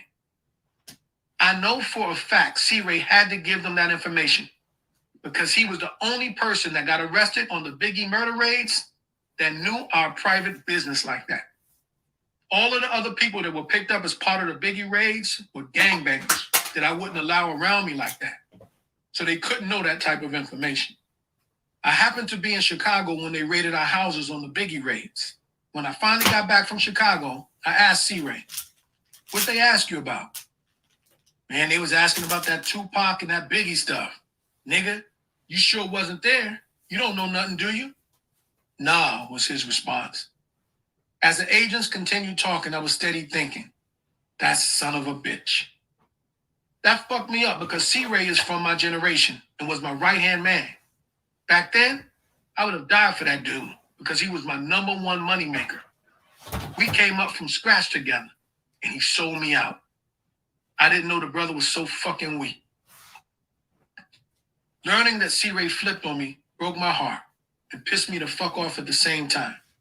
First, I found out from Boss Man that C-Ray was trying to get in contact with Suge, talking about he wasn't involved in the Tupac shoot. If he tried to communicate with the other side and tell them he wasn't involved to protect his ass, I can only imagine all the shit he went in there and said to the police. It soon became apparent, not just to me, but to others in the hood, that C-Ray was snitching. On top of that, he had been showing some disloyalty. As a result, at least 4 different times, youngsters from the hood tried to smoke his ass. One day, they shot his car up no less than 40 times. No one would have ever known that Southside did that shit either, especially after his neighbor got shot 35 times. It would have looked like it was a hit from the other side. I don't know how he got up out of there alive. He called me after that and asked, Keefe D, you sick the little homies on me? Nah, I ain't sick the homies on you. You brought that on yourself. Uh-oh. When I heard the information the police already had, I made my rehearsed hand signal to Edie, which meant it was time to get me the fuck up out of there. Edie cut the interview. I have other engagements, gentlemen. Sorry, but we have to go. On my way out the door, LAPD Detective Poole said, you think you were hiding from us? We knew where you were the whole time. Uh-oh. We're going to take these pictures to New York. And if they identify you as the killer, we're coming to get your ass. Uh-oh. Cool. I'm not worried about that because I know I ain't doing motherfucking thing. I ain't did shit. When Detective Poole said that they knew where I was the whole time, is the moment I realized they had to have tapped my cousin Speedo's phone. They had chased me out of the frying pan into the fire. Uh-oh. In July, my cousin Speedo came by and said, yo, cuz, I need some work. All right, meet me at my boy Sambo's over at Willowbrook Tracks. I jumped in my dad's car and went over to the location. Sambo and I were in front of his apartment building when Speedo pulled up in his van.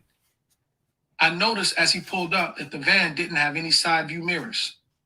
I pulled 2 briefcases full of money out of the van, $280,000 to be exact, and handed them to Sambo.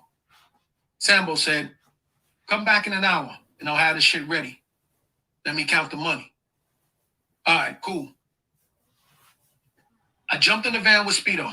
Come on, man, let's go and get something to eat from that Taco Bell on Compton Boulevard. We went through the Taco Bell drive-thru line, ordered our food, and as we were pulling out, Speedo said, the dude behind me didn't even pay them for his fucking food. Yeah? Damn. As we continued out of the driveway, we saw 7 FBI-looking cars going in the opposite direction. Damn, they're on somebody's ass, I said.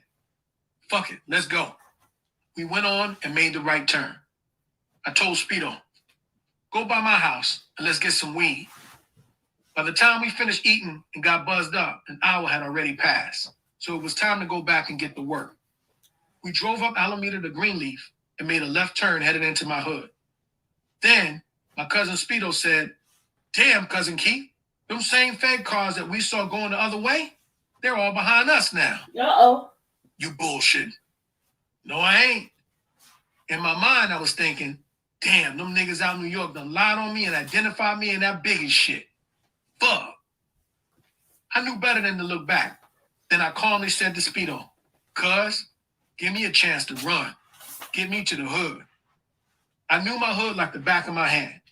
I planned to jump out and run as soon as we hit the hood because the FBI didn't know my hood like I knew my hood. All right, cuzzo. We went up to Burris Lane and made a left, and all of the feds were still following behind us. Speedo made a complete U-turn and got back on Greenleaf. By the time we got to Artesia and Long Beach Boulevard, the FBI agents were coming off the freeway and off of Artesia from everywhere. By then, the police car with the cherries on top was behind us and lit us up. My cousin Black was in the back of the van with Speedo's kids. They got us all out of the van and had us lay down in the middle of the street, handcuffed us, and threw us in the back of an LAPD car. They took all three of us, Speedo, Black, and myself, upstairs at the station on 108th Street and handcuffed us to a bench. They had us sitting there handcuffed to that bench for over an hour. So I yelled out, "What the fuck y'all got us in here for?" One of the officers responded, "You guys are being detained. You're not under arrest." By 4 o'clock in the afternoon, I was going crazy. "This is against my civil rights. This shit is wrong. What the fuck? I need to talk to my attorney." I was going plumb ape in that motherfucker because we had been in there from 10 o'clock that morning to 4 o'clock in the afternoon. They had my phone and my beeper on their desk, and they both kept buzzing and going off. Eventually, this red-headed FBI agent came out and said, "You want to know what you're in here for? Yeah, motherfucker. Y'all have been moving large quantities of cocaine out of Jordan Downs housing projects." He looked at Speedo, pointed at him, and said, "You have 20 years coming, buddy." Then he looked at me and said, "You have on a Rolex watch, Sperry boat shoes, and $10,000 in your pocket. What, you have a yacht or something?" Then he started laughing. "We're still trying to figure out who you are." When he got to my cousin Black, he said, "You ain't nothing but a gangbanger. You don't have anything to worry about. You'll be going home soon." Another hour passed and they finally came and took the handcuffs off and released us. When we got back to the van, we were rummaging through it, looking for the 45 Glock I had and the 40 Speedo had left inside. "Shit, them bastards took my damn gun," I said. Then Speedo said, "Them motherfuckers done took my shit too." Both of our guns and the weed we had left inside were gone. I called my wife and she answered, "You all right? We were worried about y'all." "Yeah, we good. Come pick me up at Speedo's house." Before we left, I told Speedo, "We're gonna wait until tomorrow to go get that shit from Sambo. We need to let it cool off. Let them people go on about their business." I got home about 6:30 p.m. and my phone rang. It was Cousin Speedo. "Damn, Cousin Keefe, I could have sold all that shit by now, cuz. Let's go get that shit. My shit is blowing off the hook." "You sure?" I asked. "Hell yeah." "Then meet me at Sambo's house." I had to go over to Sambo's house anyway to get my dad's car that I had left over there. When I pulled up, Sambo was like, "Where the fuck y'all been?" I didn't tell him that the police had us gaveled like a motherfucker. A few minutes later, Speedo pulled his station wagon into Sambo's garage, where we loaded it up with the kilos. When it was time to leave, I told Speedo, "I'm going to follow you to the projects to make sure you make it home safe." We pulled off and headed up Willowbrook, and by the time we crossed Rosecrans, here come them same FBI agents that had detained us earlier that day. They had some hot-ass cars and were flying to catch up with us. When we got to 131st and Willowbrook, Speedo made a left, and I was following closely behind, trying to make sure the feds couldn't get around me so he could make it through the light. The light turned red, but all of them went straight through the light. Fuck it. Suddenly, one of the Fed cars sped right around me. We were all speeding up to an intersection where there were crossing gates for the Metro Rail, and luckily, the Metro Rail crossing gates started to come down. Speedo cut across just as they were coming down and made it through. The feds didn't. I turned off and went to this dude named Pat's house, who was in the game from Corner Pocket Hood. "Bro, can you give me a ride to the projects?" I left my dad's car at his pad and jumped into the truck with Pat. We drove down to the projects to make sure Speedo was safe. By the time we got there, the station wagon was already sitting in the parking lot. I called him. "Nigga, you cool?" "Yeah." "Man, you sure they ain't got your ass kidnapped?" "No, man, I made it. But I see my co-pilot abandoned ship on my motherfucking ass." He started cracking up. I responded, Cuz, you want both of us to go down? And started laughing with him. About a month later, Speedo came over to my house to bring me some money. I was standing in front of my house when he pulled up in that same van without the rear view mirrors, and there were 3 FBI agents following him. He jumped out the van and I said, Speedo, what the fuck, man? You don't let them know where I live. You need to get some rear view mirrors, nigga. Got that long ass tail following your ass. We laughed hard about that. Fuck them motherfuckers. I was joking with them because they already knew exactly who I was and where I lived the whole time. The same day the feds raided my house on the Biggie Smalls case, they knew I was going to the projects to my cousin's house. What I did not know was that they had already tapped my cousin's phone. While I was over at my cousin Speedo's house, this dude from Nutty Block called and asked for 2 kilos. The conversation was all in code. You got 2 for 2? He asked. Yeah, I got 2 for 2. Man, what color you got? Nigga, I'm in a white van. All right, I'll be over there in 15 minutes. The feds were listening in on the conversation and interpreted what we said to mean we were talking about 2 kilos of cocaine, and I described it as being white. That simple 7-second coded conversation is how I caught my case and ended up receiving a 70-month sentence. What clinched the case against me was when the individual called back and said one of the kilos was 8 grams short. What type of person would call back on the phone and say a kilo was 8 grams short? I couldn't understand how they could convict us from talking on the phone without any pictures of us doing the transaction. They didn't get any dope, nothing. I figured that shit shouldn't have been a fucking crime. When I asked my attorney about it, he said, yeah, that's a crime. That's how I caught my case with the major crime unit. They have been investigating me for almost 2 years, but they couldn't get me because I was taught by the Colombians not to talk on the phone. I was strict in following that practice. The feds were able to record my conversation because a judge had ordered a 10-day wiretap and told them, bring me the evidence that this man is selling drugs and we can continue the case. When they brought the 10 days worth of wiretaps, the judge said, this is not enough evidence. Terminate your wiretap. The cops defied the judge's order and kept the wiretap going for another 1.5 years. I could have gotten off on that case, but my lawyer explained, I can beat this case, but you're in here for those high-profile killings. All I could say was, yeah, I know what you're talking about. They took me to the feds for that. The major crime unit took down 68 Grape Streets, including practically all of my cousins and 2 dudes from Compton. They indicted us on May 20th. On May 28th, 1998, I got home about 3:30 a.m. My boy Taco saw me pulling in that night, so he came and asked me for some rocks. I ain't got no rocks, so I gave him some money instead. I went in my back house, and I wasn't in there for more than an hour when I heard a loud boom, boom, boom. I grabbed my strap and looked out the little peephole thinking it was some jackers. It was the real jackers, the FBI SWAT team wearing black ninja suits. I could see that they had already raided the front house, and by then, they were working on the door to the back house where I was. I took a big hit on my joint since I knew it was the last one I'd be able to enjoy for a while, put my pistol away. As soon as I opened the door, I heard, on your knees, motherfucker, on your knees. We have a federal arrest warrant for you. What the fuck? On your knees. I saw about 40 red dots on my chest and quickly dropped to my knees with my hands up. They handcuffed me while I was still in my boxers and walked me out of the front door onto the front porch. My mother-in-law, my wife, and my 3 kids were in the front of the house, standing in the cold, crying. They brought me out some house shoes and pants to put on. There were 3 sheriff's Suburbans on the corner with the street blockaded off to prevent anyone from entering or leaving the street. By then, about 10 carloads of FBI with green jackets from the major task force arrived. Oh, I'm in some shit, I remember thinking. They called one of the sheriffs from the corner, and he threw me in the back seat of his car. On the way downtown to the station, there were 3 sheriffs in the car, one sitting in the passenger seat and one in the back with me. The driver looked back and said, hey, man, your boy C-Ray out there in Columbus, Ohio, shot the fuck up. Ha, ha, ha. And he started laughing. It was true. C-Ray had gotten shot the day before in Columbus, Ohio. But the man hadn't been shot for more than 24 hours. I wondered, how the fuck do they know that?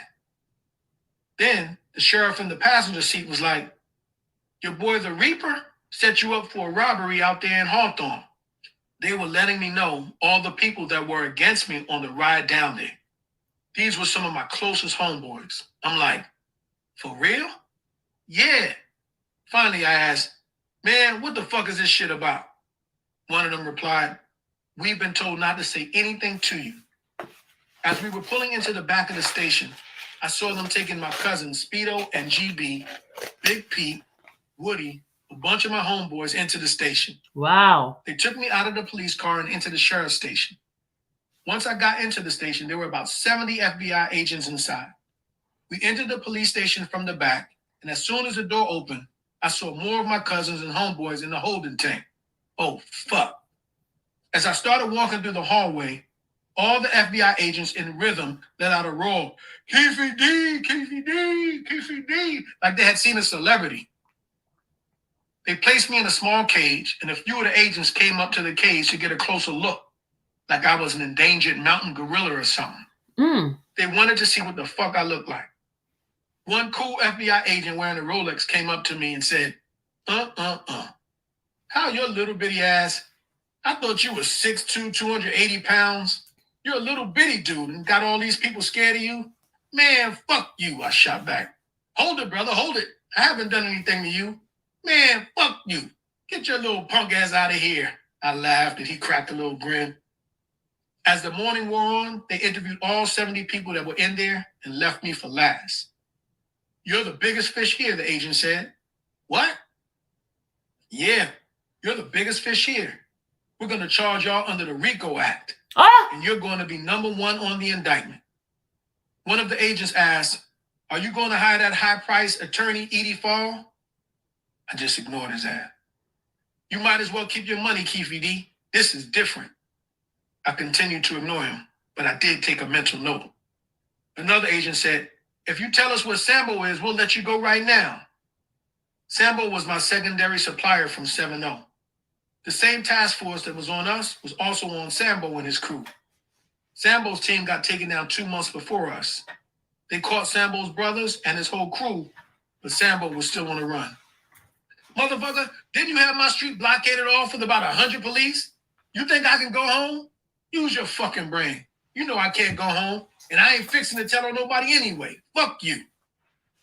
They took me to jail, and the assistant U.S. attorney for the Central District of California came in. We had developed the nickname Bluebeard for his ass because he was out for blood and he had a beard. He was on a roll. I'm charging all of these guys under the CCE, the Continuing Criminal Enterprise Statute. I recommend no bail for all of these co-defendants. They had no bail, all of us, and they told my attorney I was going to be number one in the indictment. The next morning, after we all got busted, the chaplain was at my cell. I'm sorry to inform you, Mr. Davis, that your grandmother passed away last night. Damn, his words rocked me. Would you like to call the family? I didn't respond. I couldn't answer. I was speechless. I just sat there stunned with my head in my hands. My grandmother was like a mother to us once my mother passed away. Grandma took Mom's place and helped raise us. That was a devastating blow for me because she was always there for me and had my back. Once I got myself together, I called my nephew, Baby Lane, to talk about Grandma passing, as well as some street shit I needed him to handle. I know where everything at. Don't worry about nothing. I know who got everything and all that. I got everything in line. There was still a lot of shit out on the streets. All right, nephew, be safe out there. Later on that same day, we were having our attorney visits, and at the 4 o'clock count, the same chaplain who broke the news to me about my grandmother showed up again during the count. I started to feel a little sad, recalling his earlier visit to me that morning, and figuring the chaplain had returned to break some awful news to someone else. My heart skipped a beat when he stopped in front of my cell a second time and started off the same fucked up way. I'm sorry to inform you, Mr. Davis, that your nephew, Orlando Anderson, was just killed. What the fuck? 2 in 1 day? I asked in disbelief. Yes, I'm very sorry, the chaplain whispered. The 2 people closest to me passed away on the same cold, devastating day. May 29, 1998. My grandmother died around 4 in the morning, and Baby Lane was killed around 4 the same afternoon. Baby Lane lived with my grandma and was raised by her at her house. So I guess she decided she was going to take her grandson with her. Even though I was 12 years older than Orlando, he and I were really close. Since day one, he was my dog. I used to take him to Children's University at Compton College. Every day, I made sure he was right, made sure his school clothes were fresh. He was like a son, a nephew, a brother, and a close friend. I later found out that Baby Lane got killed in a shootout at Bob's Compton Car Wash. In the shooting, 2 dudes, Michael Stone, a big-time Crip leader of the Corner Pocket Crips, and his nephew, Jerry, were also killed. The Reaper was with Lane when the shootout happened. The Reaper told me later that when the shooting started and they were backing up, trying to get out of there, it seemed like the whole car wash was shooting at them, the owners and everybody. You bullshitting. Bob? Yeah, big homie. They were all shooting at the truck. Baby Lane and them pulled off and got about a half mile down the street when Baby Lane was like, man, I can't feel my legs no more. They say he passed away right there in the blazing. After my grandmother and nephew passed, I went to a bail hearing the next morning to see if I could get released so that I could attend their funerals.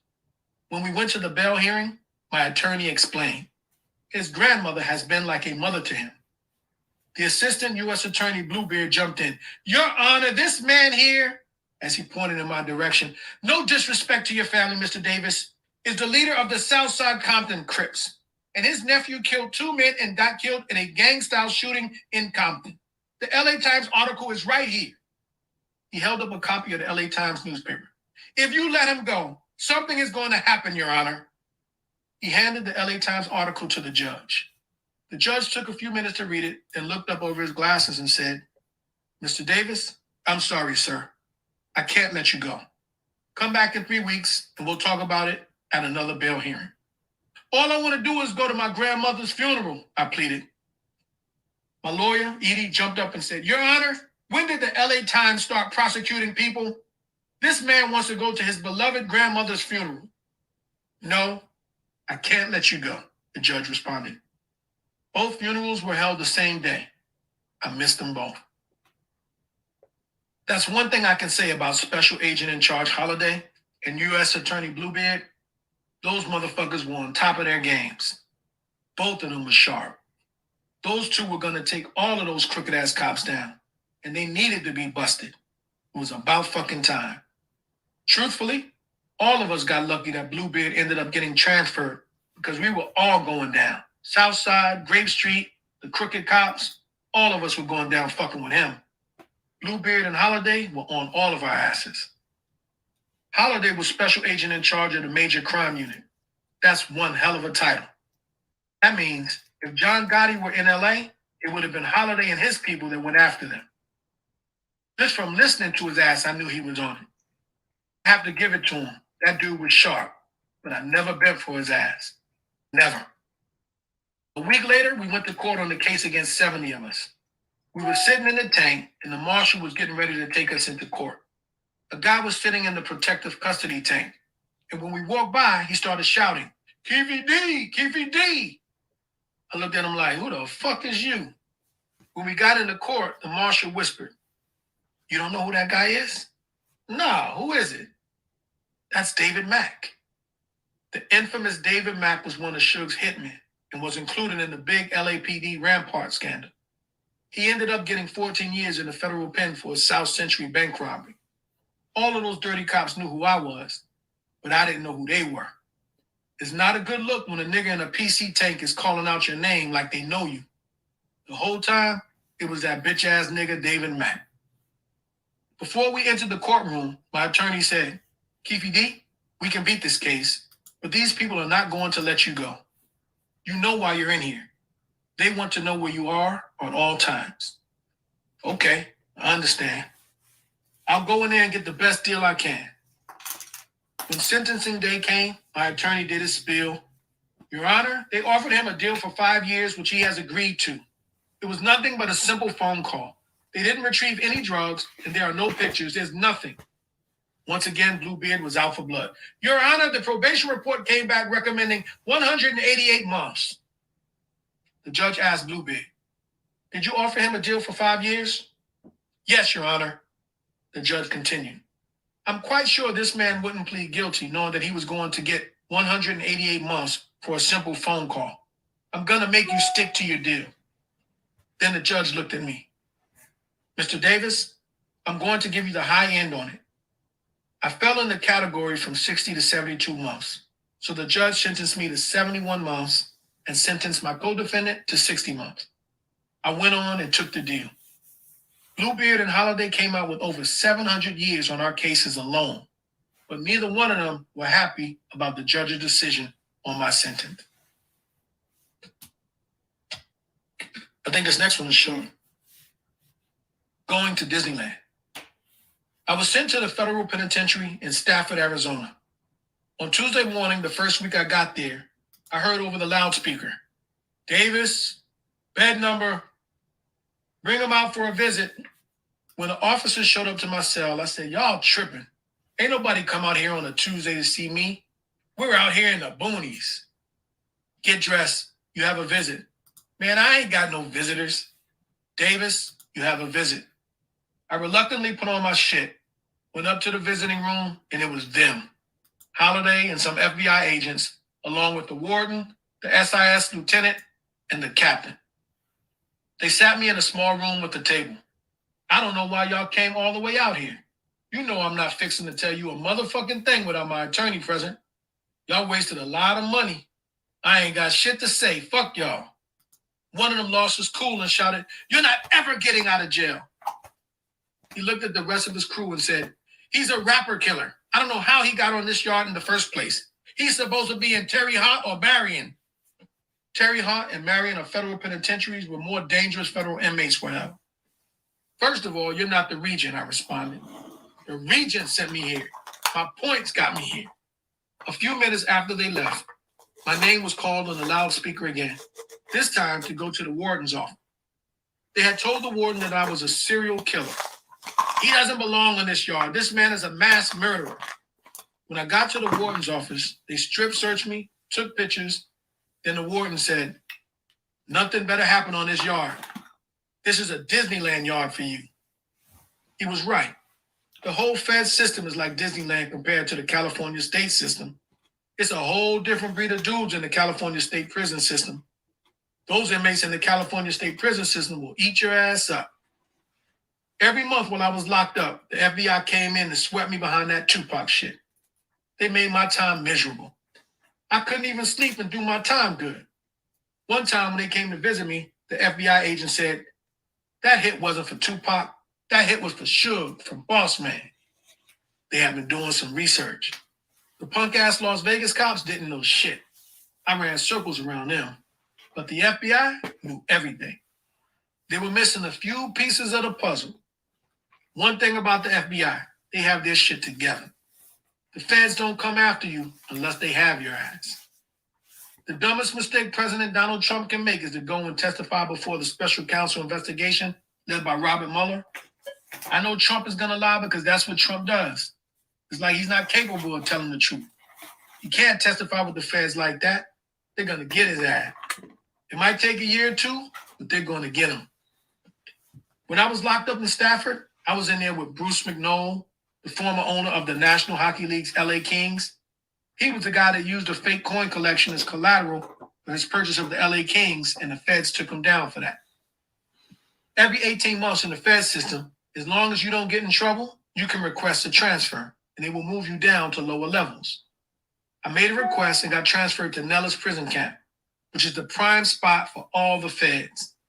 I was in there with a Mormon from Utah that owned the BFI waste company. Okay, hold on. The first day, the halfway house gave me a... Hold on, gotta do my stop for the money. Thank you, Pumpkin. So much money,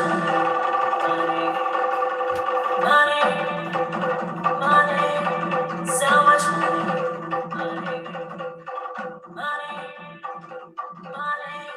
so much money,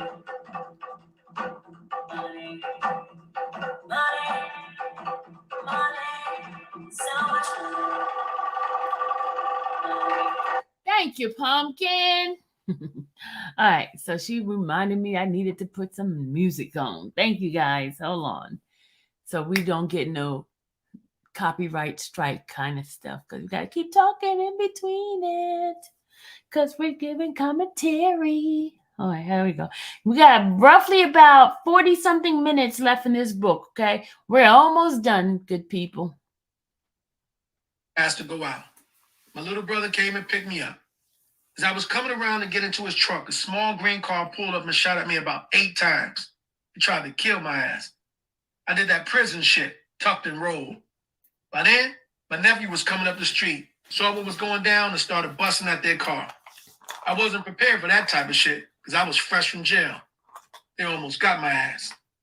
It just so happened that my homies had got into it with these guys from Stevens Village the night before, and the other side came through looking for somebody to shoot.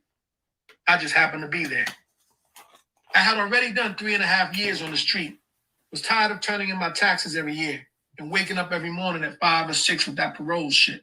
I was tired of that shit. My little brother gave me some game that Los Angeles courts would let you off of parole if you get a dirty urine test from smoking weed. I had to go in and test once every 6 months.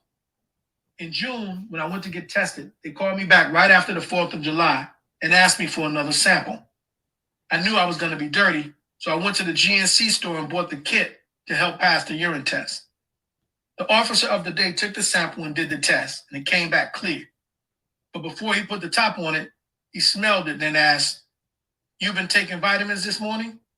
"Yeah, sir." "All right, sit down and eat a couple of those donuts."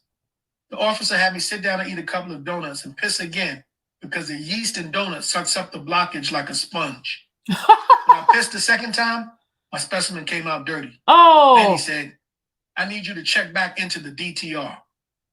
I said, "Sir, I'm not trying to be disrespectful, but you're not my parole officer, and I've already completed DTR.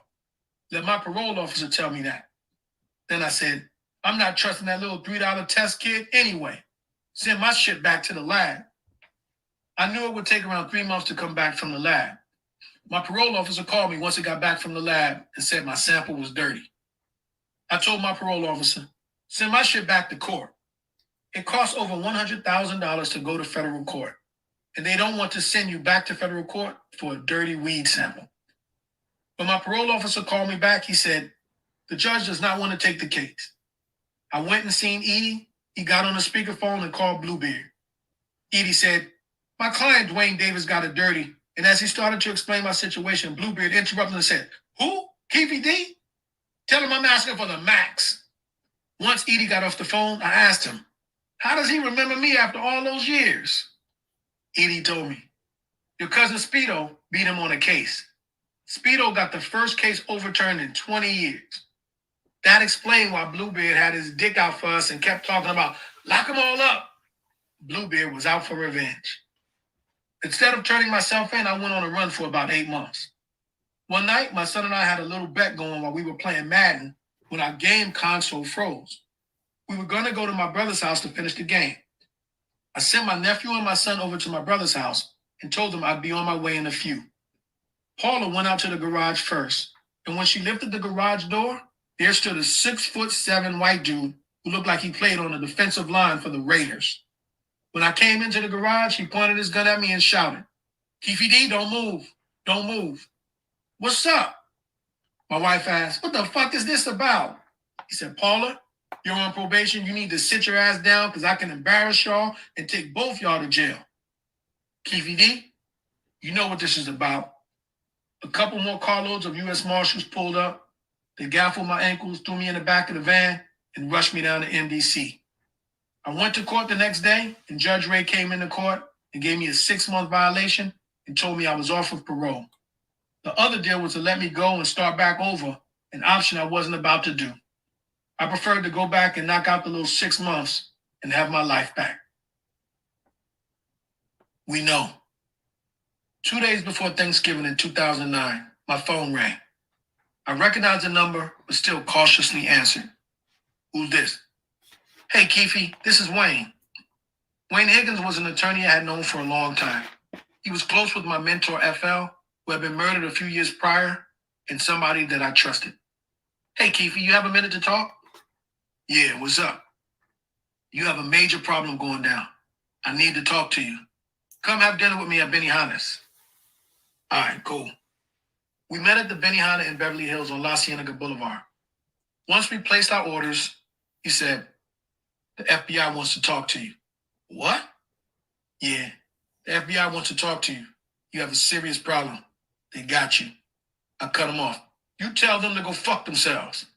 Keefe, they just want to talk to you. Just the mention of the name FBI got me agitated. I raised my voice. Man, I don't want to talk to them, so fuck them. The people at the tables next to us started to give us worried looks, but I didn't give a fuck. The FBI must have given Wayne some code words to use if I became upset, because he paused, took a deep breath, leaned in closer and asked softly, do you have a cousin named Diane in Texas that you've been sending PCP to? Uh-oh. No, man, that's some bullshit. But deep down, I knew it was right. There was no way he could have known that. Tell them I don't want to talk. This conversation is over. While the conversation was over, at least the part where we discussed speaking with the FBI, the rest of the night, I couldn't stop thinking about what the FBI wanted to talk to me about. How the fuck did they know about my cousin Diane in Texas? The federal task force had been trying all kinds of stunts to get me to talk. A few months prior, they had set up a fake office at Universal Studios and had a movie executive call me. He wanted to talk because they were making a movie about Tupac and Biggie. I went down there and the guy said, I'm going to give you $500,000 if you help us as a consultant. That sounded like some police shit to me. So I called Wayne Higgins and he accompanied me to the follow-up meeting. While the guy was talking, Wayne interrupted what the dude was saying and asked the motherfucker, who are you in bed with? That choked the guy up. So I knew something was wrong. I never went back down there after that. But the feds knew from the movie shit that Wayne and I were friends. So I guess they called him to try to get me to talk with them. I was like, hell no. Around 4:30 a.m., the morning after having dinner with Mr. Higgins, as my wife was getting ready to leave for work, she raised the garage, and there they were, the FBI. Tell Keefe D to come down. We want to talk to him. She tried to lie and said, Keefe D's not home. Paula, we just saw him take out the trash. We'll tear this house up, embarrass everybody, and put all of you on the streets right now. We want to talk to him. We're not here to arrest him. Paula came up and got me. When I came down into the garage, they made sure that I saw them removing the tracking devices off of all of my family members' cars. What? There were two white agents, Greg Kading and another agent named Jeff. They had tracking devices. And a black agent named D. But you better believe they had their goon squad nearby that would tear my shit up if I decided to act the fool. All I had to do was say, go fuck yourself. Do what you got to do, you son of a bitches. And the goon squad would have been called. The three agents came into the garage. So I pulled out a few folding chairs, closed the garage, and we sat there and talked like men. They began. We just want to talk to you. After a few minutes, the timer caused the lights in the garage to go off, and it was pitch black inside. That shit scared them to death. They said they wanted to talk, so I let them say what they had to say. You are running a criminal enterprise with all of your family. Then they started naming some of my family members who were involved. They told me that one of my cousins was the best at cooking up cocaine in the United States. What they were saying was mostly accurate, but my job was to listen to what they had to say. We have numerous cases against you that will lead to a life sentence. You're 46 years old and you're going to die in jail. Then they said, if you're planning to hire Edie Fall, we're going to arrest you right now. You can't hire Edie Fall. They knew I fucked with Edie because every time I would get a call, I would sick Edie Fall on them. Call him, Edie. That would back them up off of me because Edie is the king of getting people off on murder raps. You're going to go home messing with Edie. That's why law enforcement hated him. When Edie would come to visit me at the MDC, they'd be like, man, how you know him? I understood why they had that no Edie clause in the deal. Then the FBI agent Jeff pointed in the direction of the house across the street from mine and said, we've had that house right across the street from you the whole time. Oh, wow. For real? Wow. Yeah. I owned a big house in the hills of Corona. So they Wow, can you believe that? They had the FBI owned the house across the street from where he lived. So they saw everything like a peeping Tom neighbor. That is so weird. Had to spend a pretty penny to take over that house. They explained that they had a 146-man task force that had been following us around for the past 2 to 3 years. Keefe D, we got your ass. All of your friends have turned on you. Then they started naming the people who were going down with me if I didn't cooperate with them. Boss man, my Mexican plug out in the valley, they named them all. We got all y'all. Then D, the black agent, said, Keefe, we have some more stuff on you. It's gonna break your heart, dude. We also have you on numerous murders. There was an uncomfortable pause, and I responded, I ain't killed nobody. Nonchalantly, D said, we know. The cold-ass, matter-of-fact response put a chill down my spine. D's response had me thinking, who had they been talking to? On the way out of the garage, the agent Jeff was speaking to me, and he handed me his card. Greg Kading saw and heard me talking with Jeff. So when Kading got me alone, he said, if you call them, all deals are off. Kading and D were detectives with the Los Angeles Police Department, who were deputized as federal agents for that investigation as part of the task force. Jeff actually worked for the FBI. I guess Greg Kading didn't want me speaking to Jeff because he wanted everything to go through him so that he could become known as the super cop who solved the Tupac and Biggie murders. Before they left, their last comment was, you need to come downtown to our office before 5 o'clock p.m. to speak with us. My wife ended up not going to work that day, and I spent the next few hours telling my wife and kids to go fuck themselves because they were all encouraging me to go downtown to their offices and talk to them. I was adamant. I'm not doing that bullshit. I wasn't raised like that. I was going crazy. Fuck them. Junior, my oldest daughter, had tears in her eyes as she said, Dad, you've missed half of my life. I don't need you missing my kids' lives. At that point, I had spent close to 15 years of my life locked up behind bars. They don't give out chances like this. They're giving you a chance, Dad, and they don't usually do this. I was heated. Go fuck yourself. They were all crying. Even my son-in-law, that snake-ass bitch Menace. He was in there crying because he was living with us at the time and was gonna get 10 years too. My oldest daughter was like, Daddy, you're tripping. It was me against the whole family. I guess I'm the only one that ain't no punk. Y'all a bunch of bitches letting these people scare the shit out of you. You're gonna get a life sentence. Motherfucker, you can't get no life sentence for a kilo of coke and a gallon of water. The most I could get is 10 years. You've been to the feds before. That's an automatic double. I refuted that point. I pled guilty in the first court. I knew my shit. The only thing that kept me from telling the feds, I don't roll over like that, go fuck yourselves, take me to jail, was the comment D made when he said, we know. That was a cold comeback. I just needed one person to side with me and back me up. I was confident my youngest daughter, who wasn't home at the time, was going to be that person. She and I were tight. And when she came back, I just knew, because she was a little gangster like me, she was going to say, it's all right, Dad, ride it out. Fuck them. Instead, when she got home and heard what was going on, she said, nah, Dad, tell them. Tell them what they want to know. Ooh. We need you here. It was baby girl's input that was the deciding vote for me. I picked up the phone to make the most challenging call of my life. Betrayal. Even as the phone rang, I was having second thoughts. Ring. What if they're bluffing? Ring. You weren't raised like this. Ring. Luckily, he picked up the phone, or I might have talked myself out of the shit. Attorney Wayne Higgins, how may I help you? Yo, Wayne, this is Keefe. Hey, what's up, Keefe? Man, listen. If you go down to speak with them folks with me, I'll go. All right, let me make some calls and set it up. Wayne called me back after a few minutes and told me the meeting was set. This was the day before Thanksgiving. He and I made arrangements to meet downtown at their offices. When we walked into the room, they were already prepared with their mental games. They had pictures of 4 snitches from our crew on the fucking board. Uchi, C-Ray, The Reaper, and Dirt Rock. I pretended like I didn't see the pictures and said, "Show me what you got." They pulled down the video projector screen and showed a few minutes of footage of 9 people leaving my house.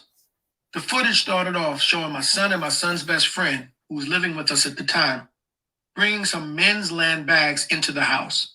They made it look like my son and his friend brought me some kilos in the men's land bags, but they didn't. That part they had wrong. My son and his friend were coming to show me the school clothes they had bought. I happened to use the same men's land bags for the people that came to purchase kilos from me later that day. So it did look like my son bought the kilos to me. The room was quiet as we looked at the footage. Then one of them said, "You had a hell of a day this day," which was true.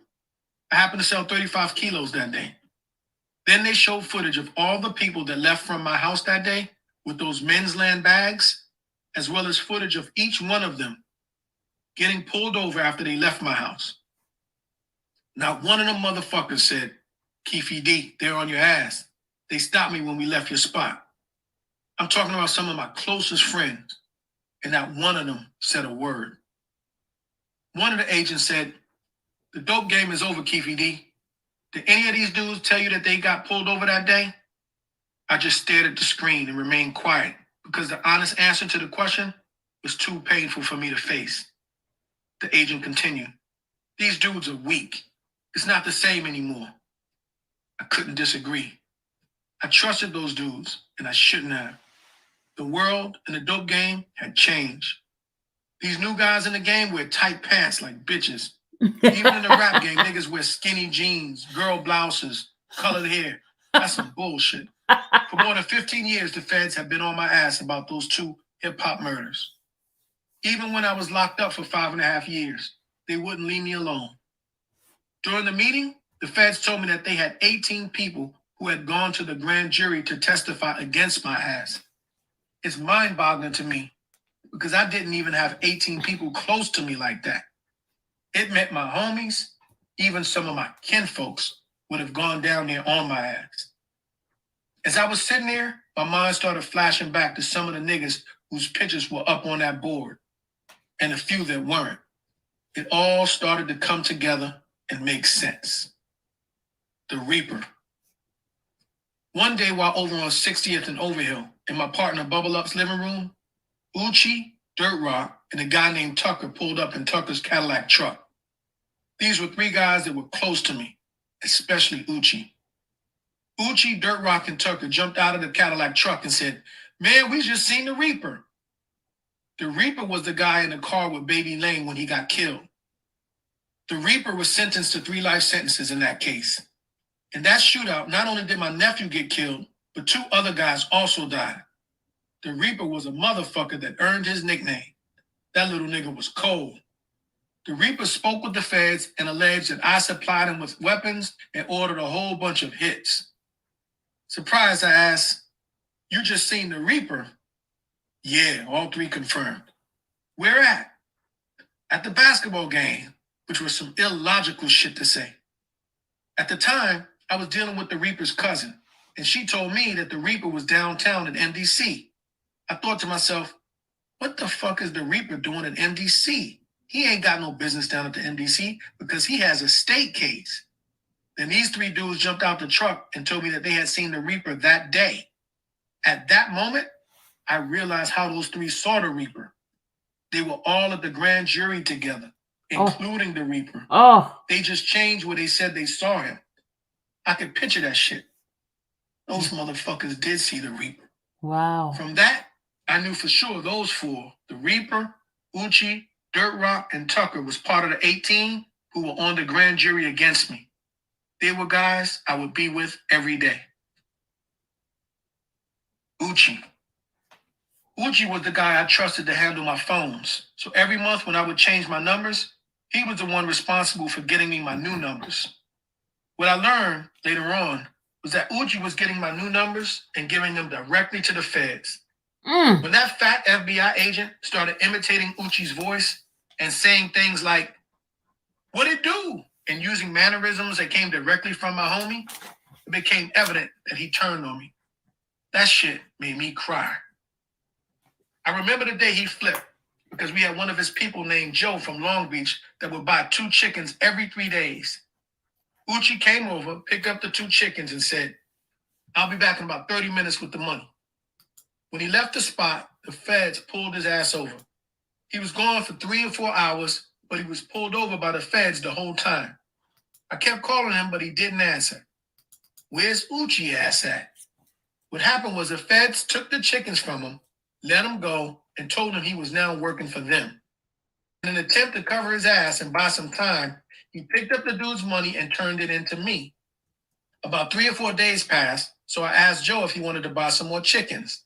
That's when I learned Joe didn't have any more money to buy chickens because he had already paid Uchi, but never received the chickens because the feds had it.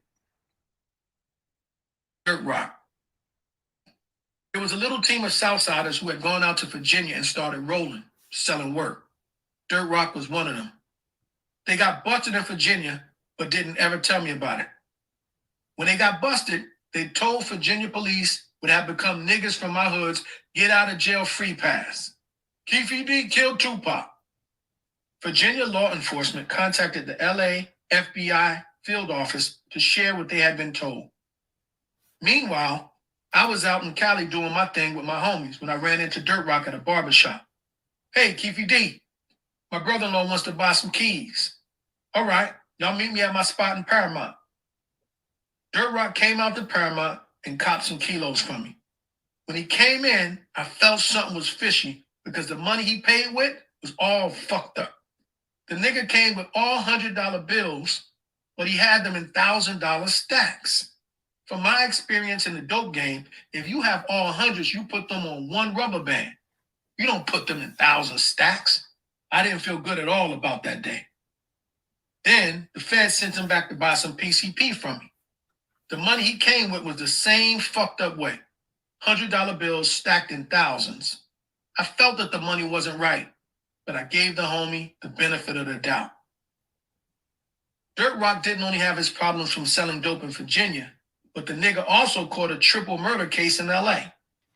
One of my little homies had a Cadillac truck that he wanted to sell for $46,000 cash.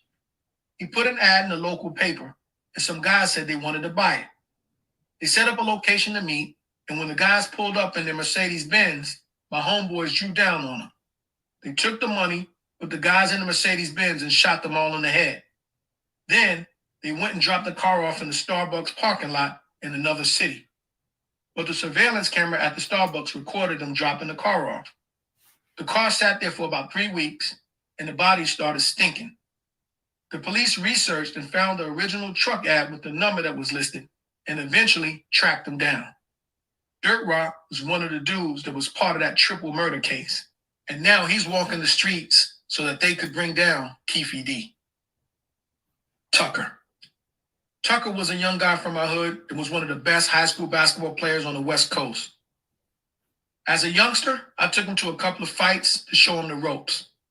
He was recruited by Arizona State to play basketball, but that got derailed when Tucker, George Gervin's son, and another recruit were accused of physically and sexually assaulting some girls, so they were kicked out of school. He ended up getting a scholarship to Pepperdine. My boy Victor, the youngster from Lakewood Mall that took the death row chain, got killed hanging out with Tucker. The day Victor got killed, I went to pick him up from his house. Victor, Lane and them said, "Come on, they just did something." He came to my truck and said, "Keefe D, I'm going to Pepperdine to spend a week with Tucker up at the dorms to fuck with them bras." "All right, cool. Be careful." So I took off. By the time I got to Hawthorne, I got word that Victor had been shot. Tucker had gone into the weed spot, and Lil Ace was up in the shop. He asked Tucker, "Who is that? Victor in the car?" Tucker answered, "Yeah, we're fixing to go up to Pepperdine." Little Ace was from Southside also. Little Ace left the weed spot and shot Victor in the head while he was sitting in Tucker's father's car. Tucker had to get on the stand on Little Ace because he killed the guy in his car.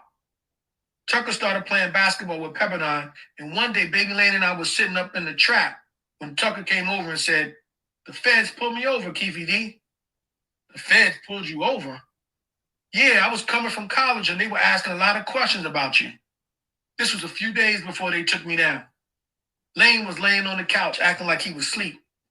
When Tucker left, Lane said, that nigga is off his rocker. Something wrong with that nigga. For real? Yeah, I don't trust that nigga. But I give him credit. He was actually telling the truth. Menace. Menace had become my right-hand man because he was dating my daughter. I wanted him to be able to provide for my daughter, so I made sure he was making money through hustling. Menace had an apartment in Paramount, which is where we were doing a lot of our transactions at the time. As part of that task force, the feds also had an apartment in the same apartment complex. I figured one day, when Menace was in there by himself, the feds ran in there on his ass, and he never let me know. A few months after Dirt Rock copped a gallon of PCP from me, Menace came and said he needed a gallon of PCP. My cousin Speedo only had one left. I told Speedo to go ahead and give it to Menace and that he would bring the money back. Menace took the gallon and then brought it back 30 minutes later and said it wasn't any good. 30 minutes after that, my cousin Speedo called me. Cousin Keefe, that motherfucking Menace set me up. Why you say that? You know damn well that was the best water in town. The FBI is at my house right now with the hazmat team. He set me up. I'm gonna get that motherfucker. I defended Menace. There's no way he could do that to you. My cousin said, if you think I'm lying, go by my house right now. I jumped in my ride and rode by Speedo's house. And sure enough, there was a fire truck, hazmat team, FBI agents, and people in chemical suits going into this house. I was trying to give Menace the benefit of the doubt. But as I look back at everything, it's clear that Menace did set my cousin up. The way I know Menace set my cousin up is because once the feds came in on me, they told me that my family had the best PCP they had ever tested. All of them dudes were folding like folding chairs. The guys who flipped on me, some of them were even my family members. They don't know, but they would have been looking at 20 to 30 years if it wasn't for me. Some of them have the nerve to be out in the streets and on social media talking shit. What they don't know is the feds were going to press them all for money, and whoever didn't kick in was going to jail. We're doing a fundraiser. We need some money for Keefe D. He saved y'all's ass. The feds are that cold. I told them, hell no, don't press nobody. Don't do that shit. Leave that shit alone. Over the years, I've been asked why I ignored some of the red flags that popped up around me. All I can say is I couldn't ever imagine that the fellas I had around me would be so weak and flip on me like that, especially since we had such a good thing going. Once my mind stopped wandering and they were finishing up their presentation, they said, Keefe D, enjoy your holidays. We need your decision by January the 9th. After I saw all the evidence they had and all the people that had flipped on me, I realized I was cooked grease. I didn't go home and tell anybody in my family that I went down to meet with the feds. In fact, I didn't tell anybody, period. That whole next week, I couldn't even sleep from the stress of thinking about my predicament. I didn't want to do any punk ass shit. That was against my code, against everything I stood for and believed. That's the main reason I fought my family so hard, is I knew that there was a code on the streets, and in an earlier period, I would die fucking around with the police like that. I had been living this life for years, and I had never done that to anybody and never would do that to anybody. I wanted to tell them feds, fuck it, I ain't doing that shit. Take everything, because I don't do that. As part of their mind game, knowing I'm a family man, they gave me Thanksgiving, Christmas, and New Year's to think about. That was the most stressful, fucked up time in my life. I was dazed and confused about what to do. January 9th came, and my attorney, Wayne Higgins, and I went on down to their offices to meet with them. The task force was feeling some heat on their side because Biggie's mother was suing the Los Angeles Police Department for hundreds of millions of dollars. So they were willing to offer me an exceptional deal because they seriously thought that Southside had killed Biggie. They offered to let me go for running a criminal enterprise and numerous alleged murders for the truth about the Tupac and Biggie murders. They promised they would shred the indictment and stop the grand jury if I helped them out. The task force was after me, but in the process, some big-time players I was dealing with got dragged into it. 48 people were going to jail behind my drug dealing if I told the feds to go fuck themselves. Most of us would have gone to prison with life sentences because we had already been to the feds. Proffer sessions, also known as Queen for a Day or King for a Day sessions, are agreements between federal prosecutors and people under criminal investigation. Their proffer was to allow me to tell the government about my knowledge of the Tupac and Biggie murders with the assurance that whatever I told them would not be used against me. Uh-oh. There was a room full of people waiting for me when I got there. Uh-oh. One agent said, I was sent from the Justice Department in Washington, D.C. to come to get you. He continued, tell your cousin Speedo he's not getting away this time because I dot all my I's and cross my T's. They even have fucking Bluebeard, who worked out of the same office, pop his head in there talking about, I'm telling you guys, you're doing a deal with the devil. I would lock all of them up if it were up to me. Somebody's going to wind up dead. I don't know if his guest appearance was part of their psychological mind games to break me down, but I'm not going to lie. The shit was effective because I already knew how tenacious Bluebeard could be. Greg Cady, a redheaded, freckle-faced dude, sat there licking his chops, and the session started. Keefe, if you lie to us, we already know everything. If you lie to us, all deals are off. My attorney, Wayne Higgins, told me before we got in there, don't get in there and lie because that's perjury against the government. I kept that in mind as I began to speak. There was something I needed to get off my chest from the start. Let me tell you motherfuckers something. If y'all think I'm going to run around here buying kilos and setting up my peers and all that old shit, you can lock me the fuck up right now because I'm not doing that shit. That's going to get somebody fucking killed. Their initial questions were primarily about Biggie's murder.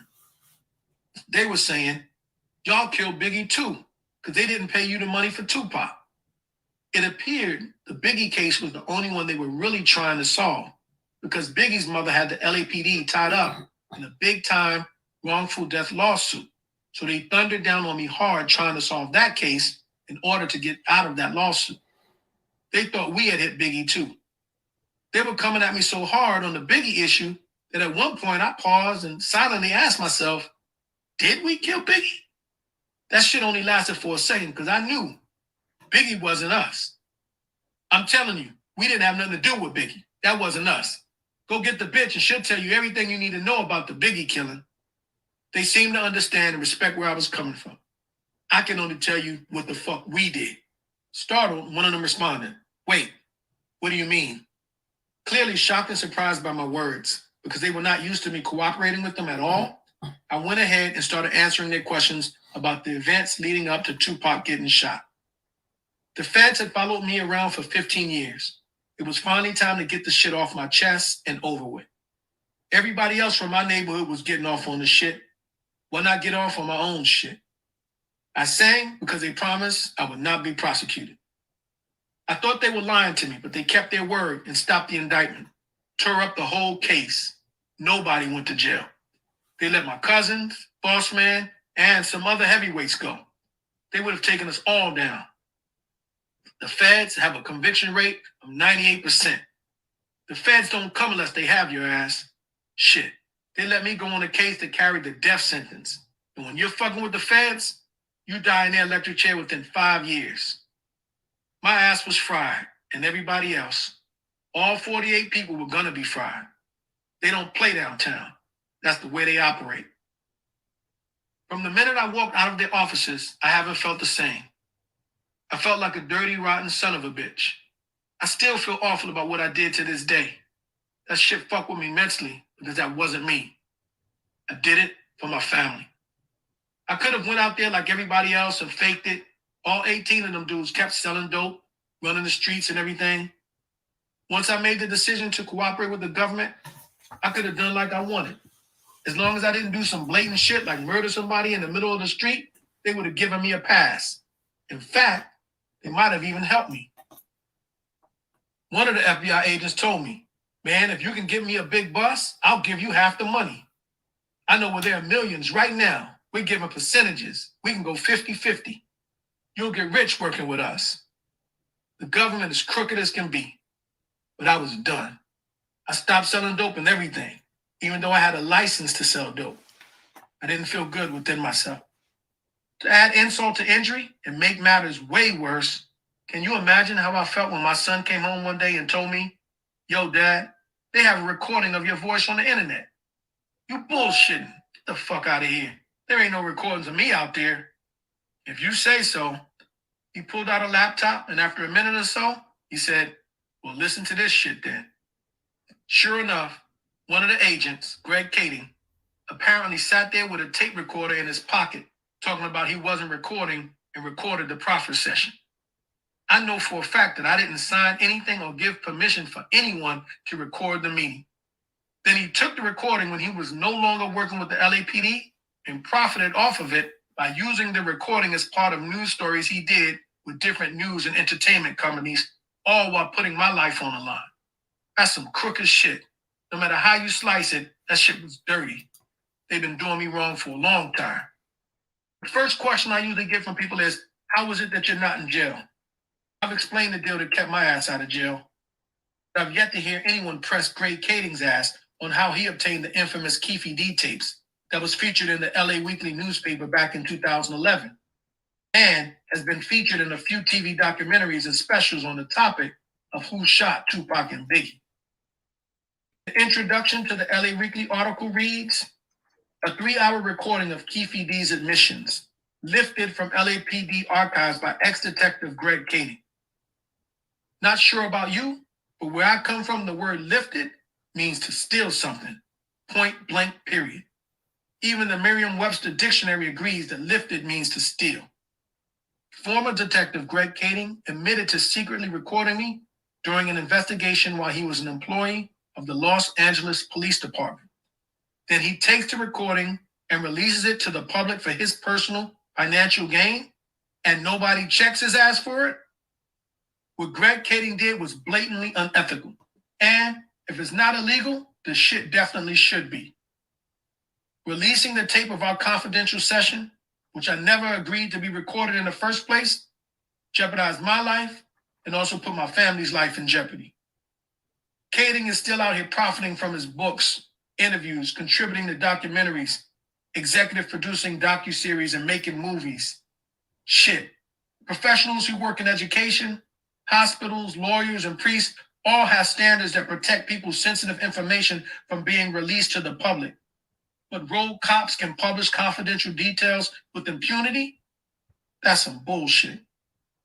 Law enforcement officials often complain about the difficulty they have in solving cases in Black and brown communities because no one wants to talk to the police, usually out of fear that they will be labeled a snitch and the target of retaliation. In my situation, I spoke to the police, not giving a fuck about what people would say because I know the real. And they offer me a sweeter deal than Sammy the Bull Gravano.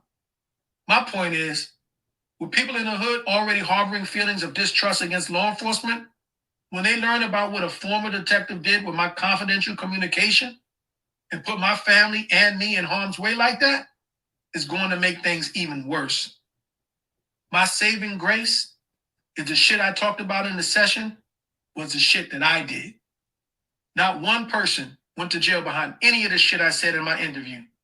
In fact, I saved a lot of motherfuckers from going to jail for extremely long sentences with my cooperation. They were poised to take down 48 different people, some with life sentences.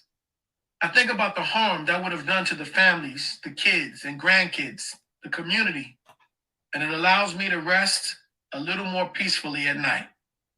It kills me on the inside to know that I told them anything. I'm a soldier. I was the face of the game. I was one of the first guys in Compton to do this shit at that level. Some days, I wish I would have gone on in and took it like the soldier that I am. I did something that wasn't me. Epilogue. Where is the love? My last words are reserved for those of you who have been hiding under rocks, thinking you've gotten away with the dirty shit you've done to me. I need to include this section because there are people out there trying to make me look like a fucked up dude. I'm here to expose you. You know who you are. When I got involved in the drug game, my goal was for all of us to have homes, money, and nice things in life. To have fun like a family.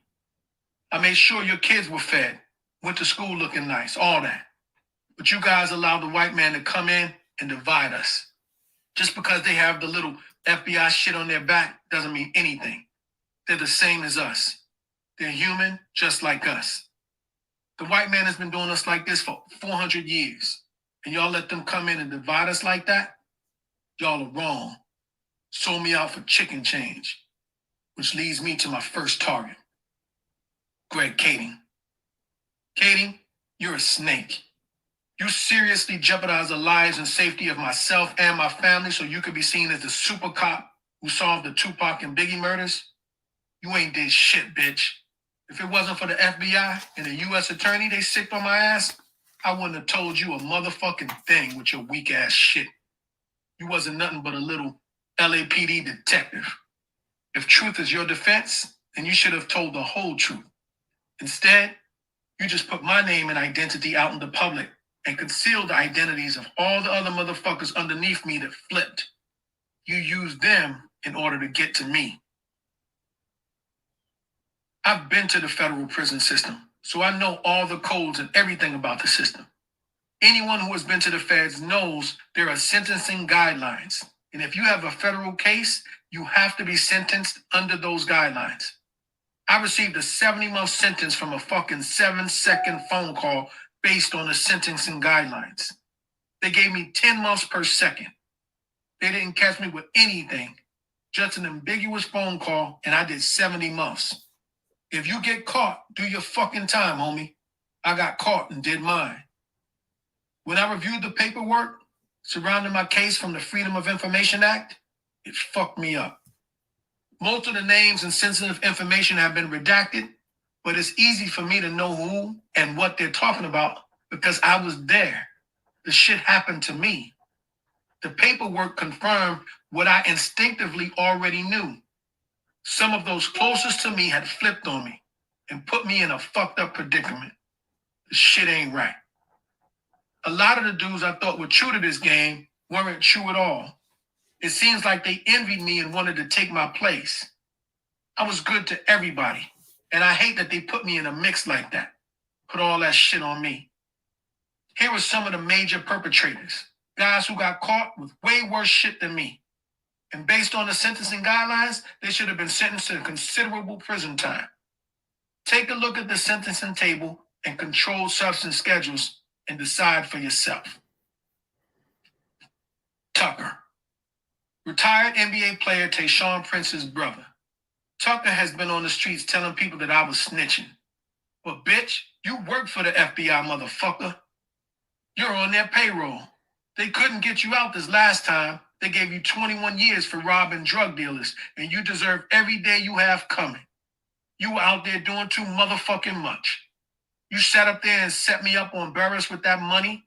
You wrong, homie. Running around setting up everybody. I really saved your life. You got little Ace life. They killed Victor in your daddy's car, so you got him life. The top brass from Southside had a round table meeting about your ass, and I saved your life, dude. And you gonna do me like that, homie? Dirt Rock. Dirt Rock, you come over to buy some shit from me? The next day the apartment gets raided? Menace. Menace, you was there and didn't tell me shit. You sat up there and worked with them people and crossed me the whole time? Lost your apartment, then you moved back in my house knowing you're working with the FBI? You're wrong as hell. Got my cousin Big Mike 30 years? Wrong, man.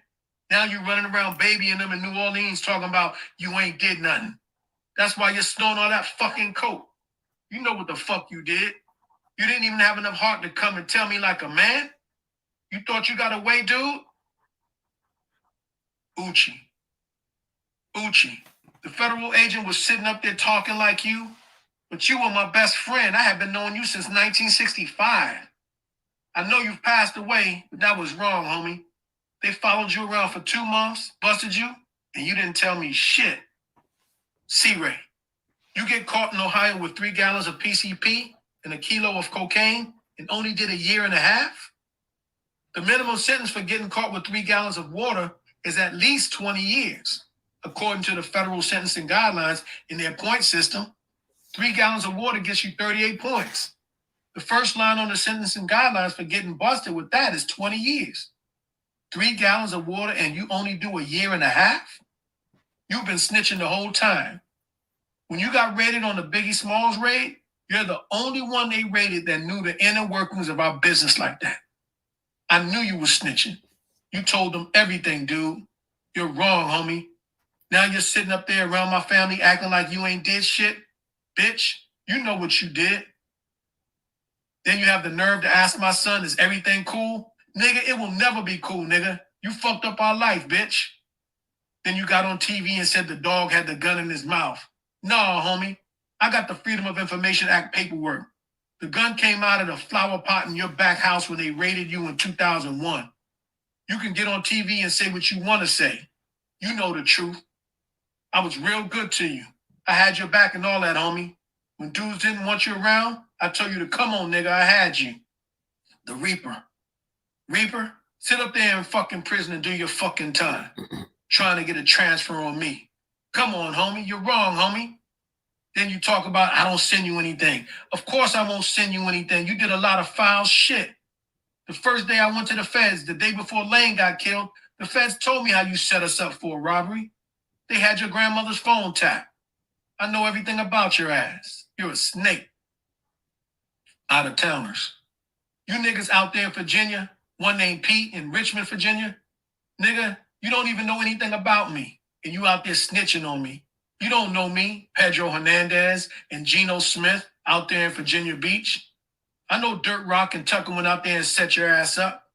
But you don't know nothing about me. You didn't even want me in your town because I was all up on your punk ass. You think you slick with that little weak-ass game you got? You need to just keep dumping trash and stay up out of the game because you're a weak-ass bitch. Nameless. One dude who shall remain nameless, but you know who you are, got caught out in St. Louis with 14 kilos. Man, 14 kilos gets you an automatic minimum sentence of 10 years based on the sentencing guidelines. How the fuck you only do 2 years after getting caught with 14 kilos?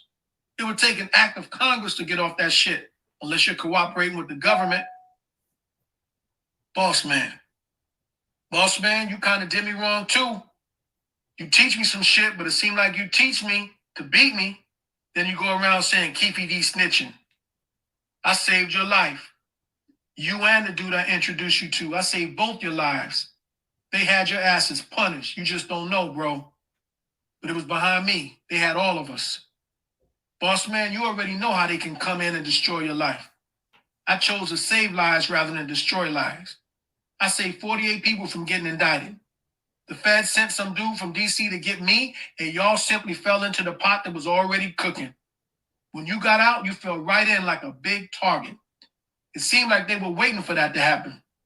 I saved your life, and I think you ought to thank me for that instead of trying to put salt on my name. At first, I was mad about this whole situation, but I'm free now. As time goes by, I realized I was offered the deal of a lifetime. They were going to punish our asses. I would never have said a word if they didn't give me such a sweet deal.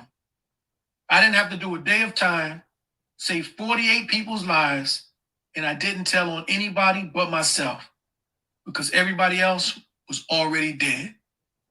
Think about it. This is a Kingdom Media production. The end. Y'all heard that, right?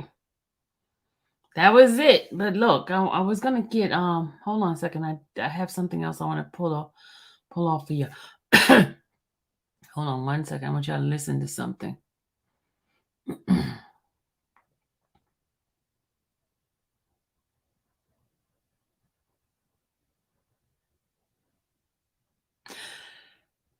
I want y'all to listen to this. You're listening to The Dossier, presented by Metro by T-Mobile.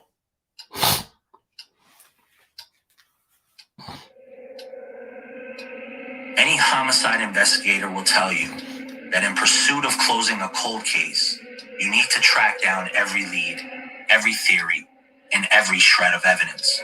One thing in investigating this case for the past few years that hasn't sat right with me was the work of LAPD investigator Greg Kading.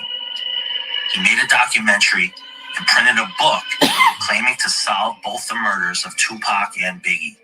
It was called Murder Rap. These works, in Kading's theory, Excuse me.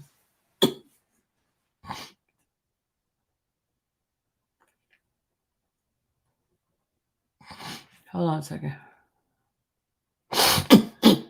My throat is itching, y'all.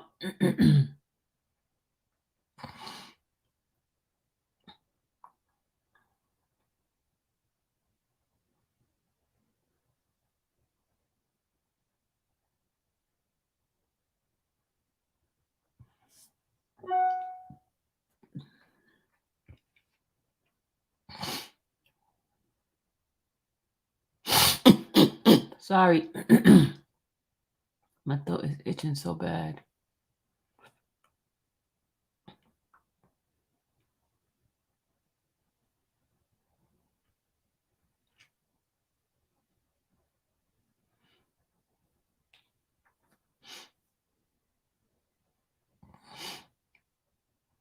Okay, this is the one. Hold on.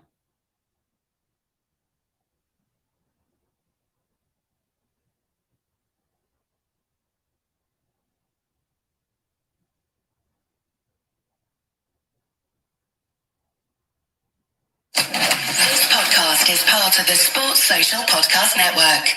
G'day, I'm Mitchell Johnson, and for 10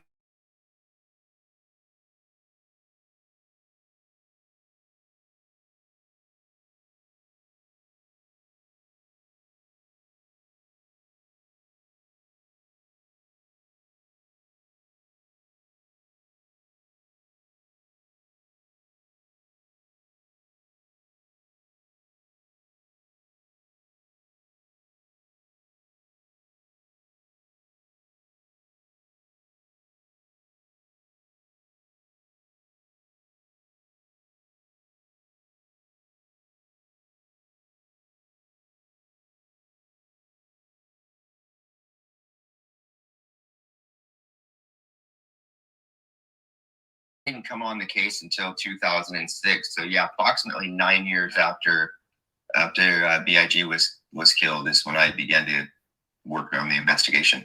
First of all, how are you, brother? I am really good, thank you. We're just kind of rolling with the punches over here in the U.S. as I know you guys are kind of rolling with the punches over there in the U.K. and just trying to figure out what the world's going to do with itself. Yeah, it's crazy times, but all we can do is soldier on. I always go back to the start of my guest. First, Greg, just to get a bit of information about yourself, where you grew up and how it all began. Okay, I'm gonna stop that, but I have the detective who went and told on him. I have his podcast and his what he talked about with the case and stuff like that. And we could do that another time. I don't want to mix the two together. Okay, so that is it. I'm going to end this live. We had 2 hours and 43 minutes, and I'm going to end this and I'm going to go to the front sides. You guys have a great, great, great, great evening. God bless you. Talk to you later. Bye.